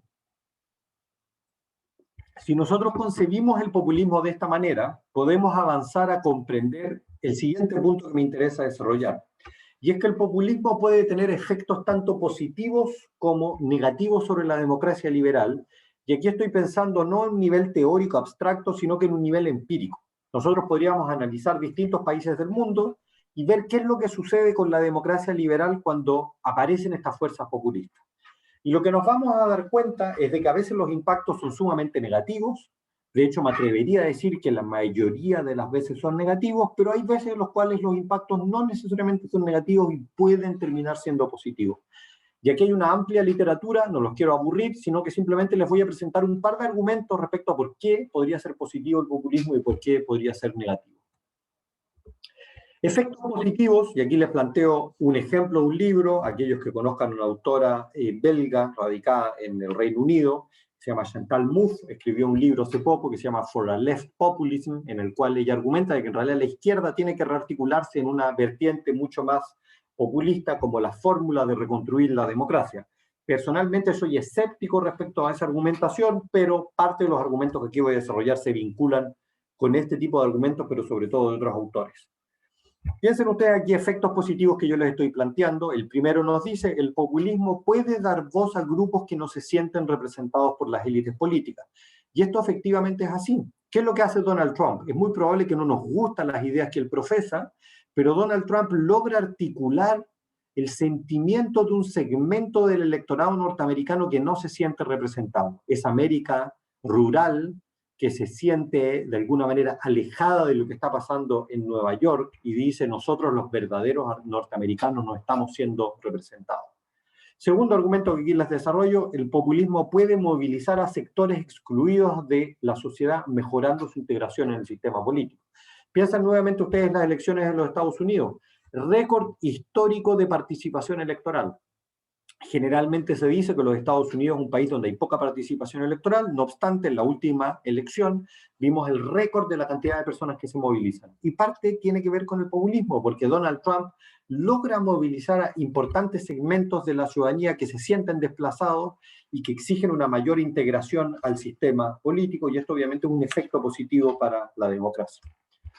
No obstante, también es cierto de que existen los efectos negativos sobre el régimen democrático, y aquí les pongo un ejemplo, un libro de un colega alemán radicado en los Estados Unidos, profesor de ciencia política en la Universidad de Princeton, cuyo nombre es Jan Werner Müller, quien escribió un pequeño libro que se llama ¿Qué es el populismo?, donde él articula esta vertiente mucho más negativa, y donde él tiende a decir el populismo por lo general tiende a generar una gran cantidad de daños sobre la democracia liberal, lo cual nuevamente yo me atrevería a decir que por lo general es así, pero no siempre es así. ¿Cuáles serían estos efectos negativos del populismo sobre la democracia? Aquí les planteo tan solo 4, pero podemos verlo, les voy a presentar al menos 2 en detalle.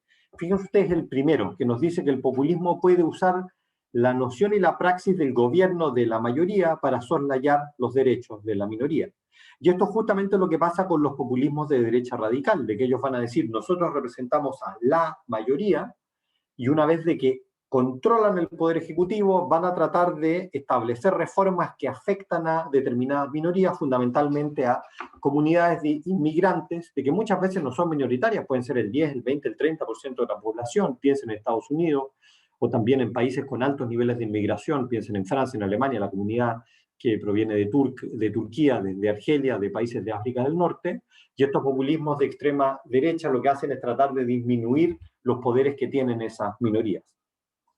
Pero fíjense ustedes también otro efecto negativo, el último y el cuarto que les planteo en esta tablita, ¿no? El populismo puede propiciar una moralización de la política que dificulte extremadamente alcanzar acuerdos, incluso los imposibilite. Y de hecho este es uno de los grandes dramas que observamos en la democracia contemporánea, de que es cada vez más difícil lograr acuerdos. ¿Y por qué es difícil? Porque estos partidos políticos populistas o líderes populistas lo que van a decir es que ellos son los únicos que representan de manera correcta la verdadera ciudadanía. Por lo tanto, no hay nada que negociar porque la verdadera ciudadanía, la auténtica, es la única que tiene el derecho a poder autogobernarse y hay que excluir a todo lo otro que es considerado como maligno o como corrupto. Juntas dudas sobre la relación entre populismo versus democracia antes de pasar al cuarto y último bloque de la clase.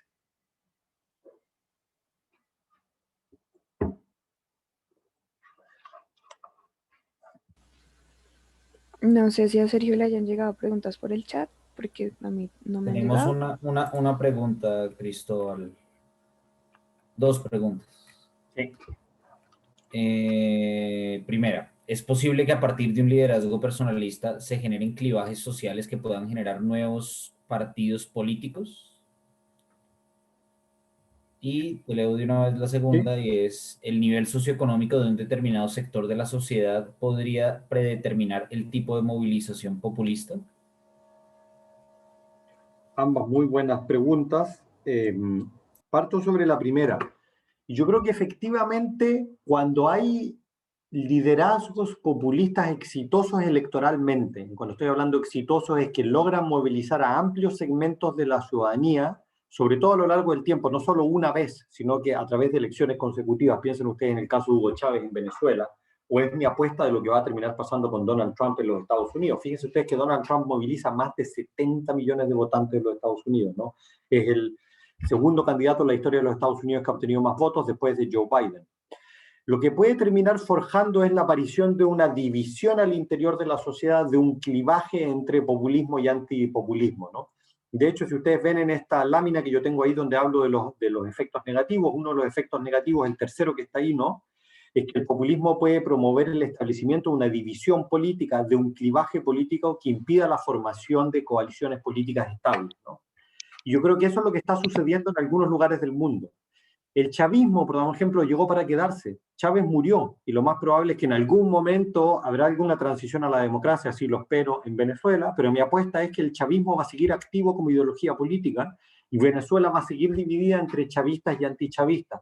Muy similar a lo que pasa en Argentina. El peronismo y el antiperonismo divide a la sociedad argentina y lo que es más interesante es que el peronismo, antiperonismo, es ortogonal a la distinción entre derecha e izquierda. Hay peronistas de derecha y hay peronistas de izquierda, como lo mismo que yo creo que va a suceder con el chavismo. Va a haber chavistas más de izquierda y de derecha, pero ahí lo que termina por surgir es un nuevo clivaje entre populismo y antipopulismo. Entonces, volviendo a la pregunta, yo creo que sí, cuando hay clivaje, cuando hay liderazgos políticos populistas sumamente exitosos, de que logran enraizarse en la sociedad, eso puede terminar dando vida a clivajes políticos de esa naturaleza. Yo creo que la historia de algunos países de América Latina, Argentina con el peronismo, Venezuela con el chavismo, son ejemplos de esta situación.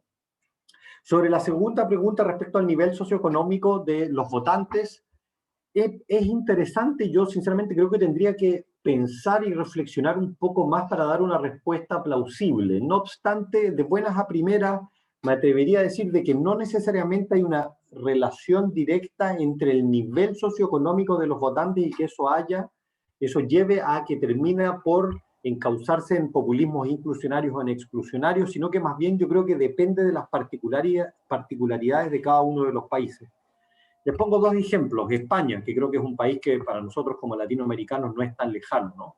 Tenemos dos partidos populistas, uno de extrema derecha que es Vox y uno de extrema izquierda que es Podemos. Si nosotros analizamos el perfil de los votantes de Podemos, son ciudadanos en general de clase media y muchas veces de clase media alta, muchas veces jóvenes universitarios. Entonces, pese a que Podemos desarrolla un discurso populista inclusionario, no es que los realmente pobres terminen votando por Podemos. Es verdad que segmentos más pobres votan por Podemos, pero las clases medias y medias altas también están muy representadas por Podemos, ¿no? Es interesante también ver el perfil de votantes de Vox. Y si es que uno analiza investigaciones empíricas respecto a quienes votan por Vox en España, no son necesariamente las personas que no tienen trabajo en España. De hecho, son muchos ciudadanos conservadores, muchas veces de clase media o de clase media alta, que históricamente votaban por el PP, el Partido Conservador en España, pero que se sienten defraudados con el PP y hoy en día terminan votando por Vox. Entonces, simplemente si les pongo ese ejemplo particular de España, que es peculiar, lo que nos damos cuenta es que clases sociales similares, segmentos de clase media y clase media alta, votan por partidos populistas que son tanto inclusionarios como exclusionarios. Ahora bien, es cierto que quizás en América Latina la historia sea un poco diferente, ¿no? Y que los populismos inclusionarios tienden a ser votados más por votantes de clase media baja, mientras que los exclusionarios tenderían a ser votados por clase media alta, pero insisto que va a depender de los países y por lo tanto creo que no hay una ley general al respecto. Cristóbal, dos preguntas. La primera, ¿cuál es tu opinión sobre el proyecto de Stanford de Global Populism? Y la segunda, ¿hay algún tipo de proyecto relacionado con el discurso populista? ¿Y cuáles son tus consideraciones sobre el discurso populista? dado que cuando comenzabas precisamente delimitabas y decías que no necesariamente tiene que ser carismático. ¿Cómo se configura el populismo desde el discurso? Que ese sí es un elemento que reivindicas y mantienes. Claro. Sobre la primera pregunta breve, el proyecto de Stanford de Global Populism es interesante porque lo que ha venido es tratar de aglutinar a distintos profesores que están presentes en la Universidad de Stanford, pero también en otras universidades de Estados Unidos, para empezar a generar mayores investigaciones sobre populismo en Estados Unidos, sobre todo, no solo. Pero esto me parece interesante porque las investigaciones de populismo han ganado mucho terreno en América Latina por obvias razones, porque nosotros tenemos un acervo de casos populistas muy conocidos por nosotros, desde Argentina, Bolivia, Venezuela, etcétera, y que no son un fenómeno nuevo, sino que forma parte de la historia de América Latina. Y por otra parte tenemos muchas investigaciones de populismo, fundamentalmente de populismo de extrema derecha en Europa Occidental, que surgen producto de la aparición de estos partidos en Francia, en Austria y después en otros países. Pero las investigaciones sobre populismo en Estados Unidos son relativamente recientes y tiene que ver con que los norteamericanos, producto de la irrupción de Donald Trump, se dieron cuenta que el populismo también existe en Estados Unidos. Yo creo que si uno revisa la historia de los Estados Unidos, de hecho se va a dar cuenta que hay muchos ejemplos de populismo para atrás, pero es recién ahora que la ciencia política norteamericana se está poniendo al día y se está actualizando con esa literatura, y yo creo que el proyecto de populismo en Stanford trata de alguna manera de suplir ese vacío y por lo tanto me parece un proyecto que es bastante relevante, ¿no? Sobre la segunda pregunta del discurso populista, yo personalmente, y ya nos daría para otra conversación, prefiero hablar de ideología, pero muchas veces en mis propias publicaciones o incluso aquí en las clases a veces hablo de discurso populista. Creo que la distinción semántica es pequeña entre qué es lo que es una ideología, un discurso. Sé que aquellos que son más ortodoxos me van a decir que el discurso tiene una categoría ontológica diferente a la ideología, pero a mi juicio estamos hablando de esto, estamos hablando de lentes a través de los cuales uno observa la realidad. Y el discurso populista y la ideología populista son esos lentes que yo lo observo en la realidad y distingo una élite corrupta de un pueblo que es puro y esta idea de la soberanía popular. Y visto así, hay una serie de autores que han venido trabajando empíricamente con estudiarse el discurso populista, ya sea a través de una lectura un poco más post-marxista, post-estructuralista, la vertiente de Ernesto Lacroix y Chantal Mouffe que les mencionaba, o de una vertiente un poco más positivista, que lo que trata de hacer es medir el discurso populista, como lo presenté al inicio de la clase con el proyecto de The Guardian, liderado sobre todo por un colega norteamericano que se llama Kirk Hawkins, que él trata de medir los niveles de discurso populista. Y lo interesante aquí, nuevamente, para vincularlo al tema del carisma, es que nos vamos a dar cuenta que muchas veces los líderes que articulan una ideología populista no necesariamente son carismáticos, y que a veces el carisma va de la mano con el populismo, pero a veces no necesariamente. Nadie va a dudar de que Hugo Chávez era carismático y que desarrollaba un discurso populista, pero sin embargo, si pensamos en el Perú, yo diría que Alberto Fujimori, desarrolla un discurso populista, pero no era un líder particularmente carismático. Y a través del estudio de ese discurso populista nos vamos a dar cuenta que ese discurso no siempre va de la mano con el carisma. Perfecto. Si quieres, continuemos.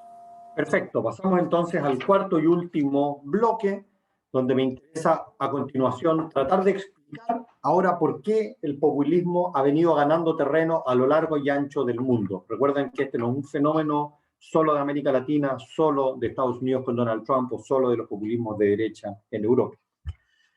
Y si nosotros queremos explicar el surgimiento del populismo, yo creo que hay tres fórmulas importantes que la literatura académica nos ayuda a comprender el éxito o el fracaso de las fuerzas populistas. Una primera fórmula de comprender el éxito o el fracaso de las fuerzas populistas es la más obvia, la tradicional desde los estudios, desde la ciencia política, que es el peso electoral. ¿Cuántos votos obtienen estos partidos? Entonces, si yo me voy a España en la última elección, me voy a dar cuenta que Vox logra aproximadamente el 15% de los votos y Podemos aproximadamente el 10%, y digo, bueno, el éxito electoral de esos partidos es ese caudal de votantes que ellos logran movilizar. Un aspecto interesante al respecto, y es en el siguiente gráfico, que muestra el apoyo para los partidos populistas de extrema derecha en Europa Occidental desde el año 1980 hacia el año 2010, y se ve un gráfico bastante confuso. ¿Por qué confuso? Porque yo no veo una línea ascendente de que estos partidos vengan ganando terreno a lo largo del tiempo. Es verdad que hay países en los cuales ganan mucho terreno, fíjense ustedes la línea roja, eso es Suiza, pero fíjense ustedes la línea, por dar un ejemplo, que está marcada en negro, que es el Partido por la Libertad en Austria. Fíjense ustedes que hay un periodo que les va muy bien, que es aproximadamente hacia mediados de los 90, logra más del 25% del electorado, después decae y después vuelve a subir. ¿Y por qué les planteo esto? Porque hay que ser un poco más cuidadoso cuando se dice esto de que hay un resurgimiento global del populismo. Yo diría que sí, que es verdad, pero que hay mucha volatilidad y mucha diferencia entre los países. Hay países en donde las fuerzas populistas han venido ganando terreno, hay países donde esas fuerzas populistas han logrado establecerse a lo largo del tiempo, el gráfico, como les mostraba para el caso de Suiza, para hay otros en los cuales donde esos partidos populistas les va muy bien en un momento y después decaen en otra elección y tienen más bien una lógica más bien cíclica. Pero en segundo lugar hay una segunda fórmula con nosotros podemos comprender el éxito o el fracaso del surgimiento del populismo, y esto tiene que ver con agenda setting. ¿Hasta qué punto estos partidos o líderes populistas, independientes de la cantidad de votos que movilizan, logran cambiar la agenda política? Les pongo aquí los casos de Podemos o del Partido de la Libertad en Austria, que ellos son muy efectivos, pese a que no obtienen un caudal de votos gigantesco. Podemos 10-15% de los votos, el Partido por la Libertad en Austria, es verdad que en un momento logra hasta el 25%, pero logran modificar el debate político y la agenda del país empieza a ser diferente a la que había antes. En el caso de Austria se mueve en torno al tema de la inmigración, en el caso de España se gira mucho en torno a la exclusión de determinados grupos o determinadas clases sociales que se han visto sumamente afectadas producto de la gran recesión económica. Pero por último existe una tercera dimensión importante de considerar respecto al éxito o al fracaso, que tiene que ver con el impacto en las políticas públicas. Y muchas veces va a suceder de que estos partidos o fuerzas políticas no necesariamente obtienen un impacto gigantesco en términos del peso electoral, pero pueden llevar a que se modifiquen las políticas públicas que se implementan en los países. El caballero que ustedes ven ahí, que seguramente muchos de ustedes lo han visto, se llama Nigel Farage, quien es el presidente de un partido que se llama UKIP en el Reino Unido, que UKIP surge con solo una idea, que es hacer un referéndum para que el Reino Unido salga de las elecciones, salga de la Comunidad Europea. Nigel Farage y su partido le van muy mal en las elecciones en términos de peso electoral. Es verdad que en parte se explica por el sistema electoral británico, pero prácticamente no obtiene escaños en el Parlamento. Pero la idea que él tiene empieza a ganar terreno y lleva a que el Partido Conservador británico, que tiene la mayoría en el Parlamento en ese momento, opte por llevar a cabo el famoso referéndum respecto al Brexit.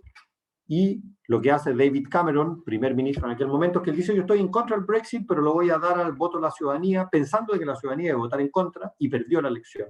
Y el impacto en términos de políticas públicas para el Reino Unido es gigantesco. Fíjense ustedes que el país lleva más de 5 años debatiendo sobre esta temática. Y fíjense ustedes que pese a que el partido obtiene UKIP muy poquitos votos, tiene un impacto muy fuerte tanto en términos de modificar la agenda como finalmente en impacto en políticas públicas, porque los partidos convencionales terminan adoptando las políticas públicas que desarrolla el Partido Populista en este caso, ¿no? Entonces, un primer argumento relevante que yo me interesa enfatizar es que si queremos comprender el éxito y fracaso del populismo, siempre tenemos que considerar estas tres dimensiones que van más allá del peso electoral. Pero déjenme cerrar ahora con tratar de ofrecer una explicación. ¿Por qué sucede de que fuerzas populistas de distinto tipo han venido ganando terreno en distintos países del mundo? Y si nosotros queremos explicar esto, tenemos que conectar la demanda populista que yo les hablaba anteriormente con la oferta populista. ¿Por qué mayores segmentos o amplios segmentos de la ciudadanía demandan populismo? Y esto es un fenómeno relativamente nuevo, aunque en América Latina no necesariamente.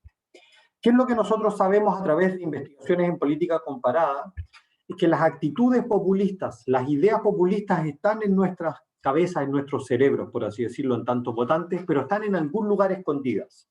Mi colega Kirk Hawkins, del cual les he mencionado anteriormente, siempre desarrolla una idea que me parece muy interesante, y él dice: todos nosotros tenemos un pequeño Hugo Chávez que está dormido en algún lugar, pero bajo determinadas situaciones contextuales puede terminar activándose ese Hugo Chávez, cosa que cuando yo estoy en la urna voy a terminar votando por un partido o por un líder populista. ¿Cómo es que se activan entonces estas ideas populistas? Y hay dos argumentos relevantes que sobre todo para el contexto latinoamericano hacen mucho sentido. Y nosotros sabemos de que las actitudes populistas se activan cuando hay fallas de política pública muy importantes. Cuando los líderes que están en el poder, los partidos políticos que están en el poder, no son capaces de enfrentar determinadas problemáticas de una manera adecuada, lo cual puede llevar en su extremo a que hablemos de una suerte de Estado fallido, ¿no? Donde las políticas públicas simplemente no funcionan de una manera efectiva, ¿no? Y eso genera un malestar muy grande a nivel de la ciudadanía y puede llevar a que se terminen activando nuestras actitudes populistas. Muchas veces esas fallas de la política pública van a ir de la mano con corrupción sistémica. Y cuando estoy hablando de corrupción sistémica, no es un caso pequeño de corrupción, sino de que veamos escándalos de corrupción que afectan al conjunto del establishment político. Piensen ustedes en la elección en Brasil, donde Jair Bolsonaro terminó siendo electo, y un par de meses o años antes de que Bolsonaro sea electo, apareció el caso Lava Jato, que mostraba un escándalo de corrupción sistémica. No era solo un líder político que estuviera inmiscuido en casos de corrupción, sino que era el conjunto de la clase política brasileña. Similar a lo que sucedió en Europa en su momento, en el caso de Italia, con Silvio Berlusconi, un escándalo de corrupción gigantesco a inicios de los 90, el caso Mano Pulite, que lleva a que la ciudadanía italiana esté muy enojada con el conjunto del establishment político y se termina por activar estas actitudes populistas, ¿no?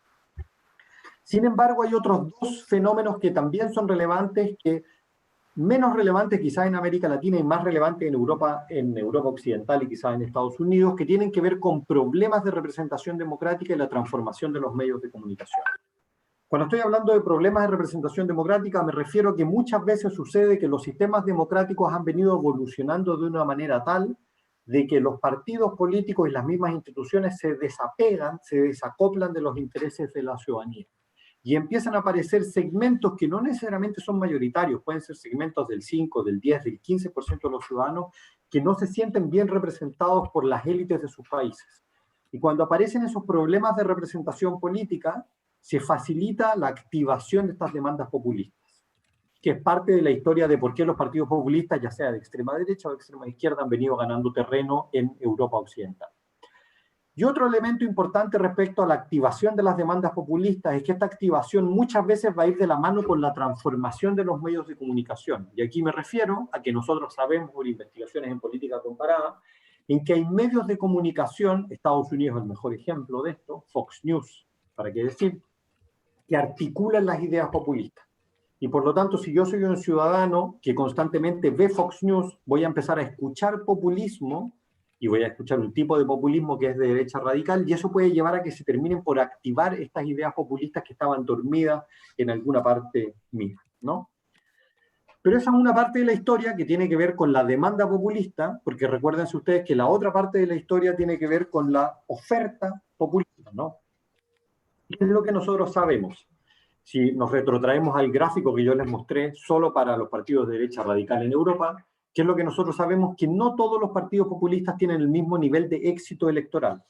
¿Cómo podemos comprender de que en algunos países las fuerzas populistas obtengan mucho más votos, mientras que en otros países, en general, sean menos exitosas en términos electorales? Existen gran cantidad de investigaciones al respecto, pero déjenme desarrollarles 3 argumentos sobre esta temática.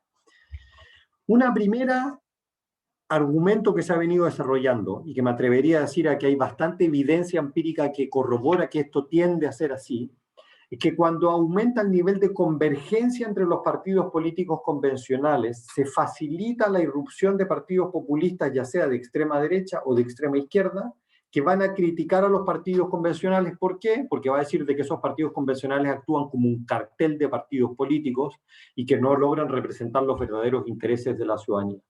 Por lo tanto, para comprender por qué la oferta populista a veces funciona de mejor manera, esto se vincula cuando tenemos sistemas políticos en los cuales los partidos convencionales tienden a converger y eso genera un espacio para que la oferta populista pueda terminar siendo más exitosa. Una segunda dimensión que es muy relevante de considerar, que esto hace más sentido, lo más probable, para las economías y para las democracias desarrolladas, más que para los países de América Latina. Y es que muchas veces las fuerzas populistas tienen la capacidad de generar una sensación de crisis. Y nuevamente enfatizo aquí el argumento de una sensación de crisis, porque esa crisis no es real en un sentido objetivo.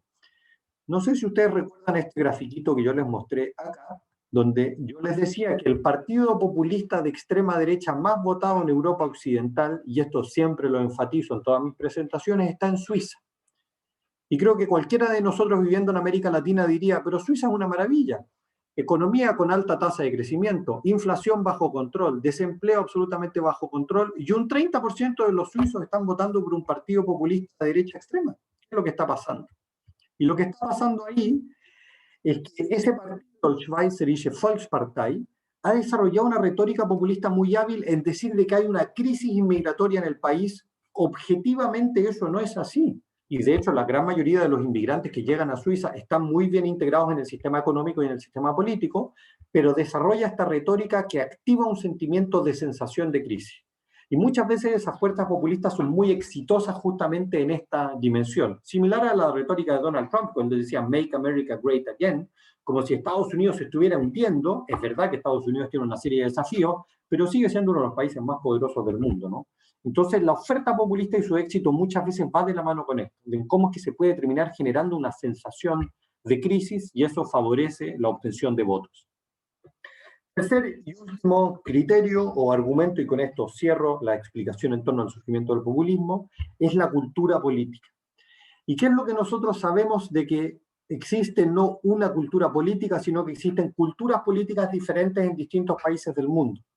Y hay culturas políticas que me atrevería a decir a que son más proclives a la irrupción de fuerzas populistas y que esa irrupción de oferta populista captille o conecte con una demanda. Mientras que hay sociedades que por sus propios procesos históricos, estoy pensando por ejemplo en el caso de Alemania, un caso que conozco muy bien, que tiene una cultura política que tiende a ser reacia a las ideologías populistas y por lo tanto dificulta de que esas ofertas populistas que se articulan pueden movilizar una gran cantidad de votantes. Y por lo tanto yo creo que un elemento interesante para futuras investigaciones es tratar de indagar mejor cómo es que diferentes culturas políticas favorecen o bloquean ofertas populistas que pueden terminar siendo mayoritarias a nivel electorado de la ciudadanía. Y con eso cierro esta cuarta y última parte. No sé, Sergio, si quieres abrir ahora un espacio para preguntas o sobre este bloque o sobre la clase en general, ¿no? Listo, si nos quieren hacer, nos quedan unos minutos porque tienes que salir muy puntual, Cristóbal.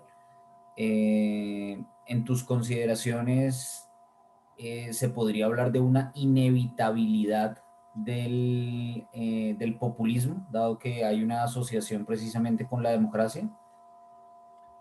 Yo diría que sí y no. Sí, ¿en qué sentido? En que yo creo que el mismo funcionamiento de la democracia se basa en la idea de que nosotros somos el soberano. Y si nosotros somos el soberano y nos damos cuenta de que quienes nos están gobernando no nos están representando, va a surgir un espacio para la articulación de ideas populistas que ya sean de derecha o de izquierda. Por lo tanto, yo creo que es inevitable que en los sistemas democráticos tengamos populismo. Pero por otra parte, lo que yo sí creo que es relevante es que dependiendo de cuán bien funcionan los sistemas democráticos, podremos esperar de que esas fuerzas populistas sean más bien minoritarias. Y en la medida que los sistemas democráticos logren procesar las demandas de la ciudadanía, lo que nosotros esperaríamos es que esas fuerzas populistas sean más bien minoritarias. ¿Por qué? Porque la gran mayoría de los ciudadanos sí se sienten representados por el sistema democrático pese a los problemas que tienen. Y de hecho, si nosotros analizamos la gran mayoría de los países en Europa Occidental, en donde los sistemas democráticos en perspectiva comparada no son perfectos, pero funcionan bastante bien, nos vamos a dar cuenta que las fuerzas populistas son minoritarias, obtienen el 10, el 15, el 20% de los votos, pero la gran mayoría de los votantes terminan votando por otro tipo de partidos políticos. Diferente es la situación, por dar un ejemplo, en América Latina, donde tenemos sistemas democráticos mucho más frágiles, donde por lo general hay fallas, como aquí les planteaba, de política pública mucho más gigantescas, y eso lleve a que la inevitabilidad del populismo se traduzca en liderazgos que llevan más del 50% de los votos, ¿no? Entonces, en resumen, yo diría, dependiendo de cuán bien o mal funciona una democracia, mayores son las chances de que esos liderazgos populistas sean mayoritarios o terminen siendo minoritarios, ¿no? Y eso nos explica en parte por qué el populismo en Europa está más bien contenido, mientras que en el continente americano, y estoy incluyendo aquí también a los Estados Unidos, termina siendo mucho más mayoritario. En relación con los discursos populistas de oposición, es decir, los discursos que no son gobierno, hay estudios cómo entender este tipo de discursos y qué características permiten el éxito de estos discursos para que terminan convirtiéndose en gobierno. Bueno, yo creo que una primera distinción interesante del populismo en oposición y en gobierno tiene que ver con las ideas que yo las había desarrollado antes respecto a los impactos positivos y negativos de la democracia. Yo me atrevería a decir de que cuando los populismos están en oposición, los efectos positivos que yo les he mencionado son bastante claros, porque lo que va a pasar es de que esas fuerzas populistas van a movilizar a segmentos de la ciudadanía que no se sienten representados y van a obligar a que el conjunto de la élite política se ponga a debatir respecto a cuestiones que para la élite política no es relevante.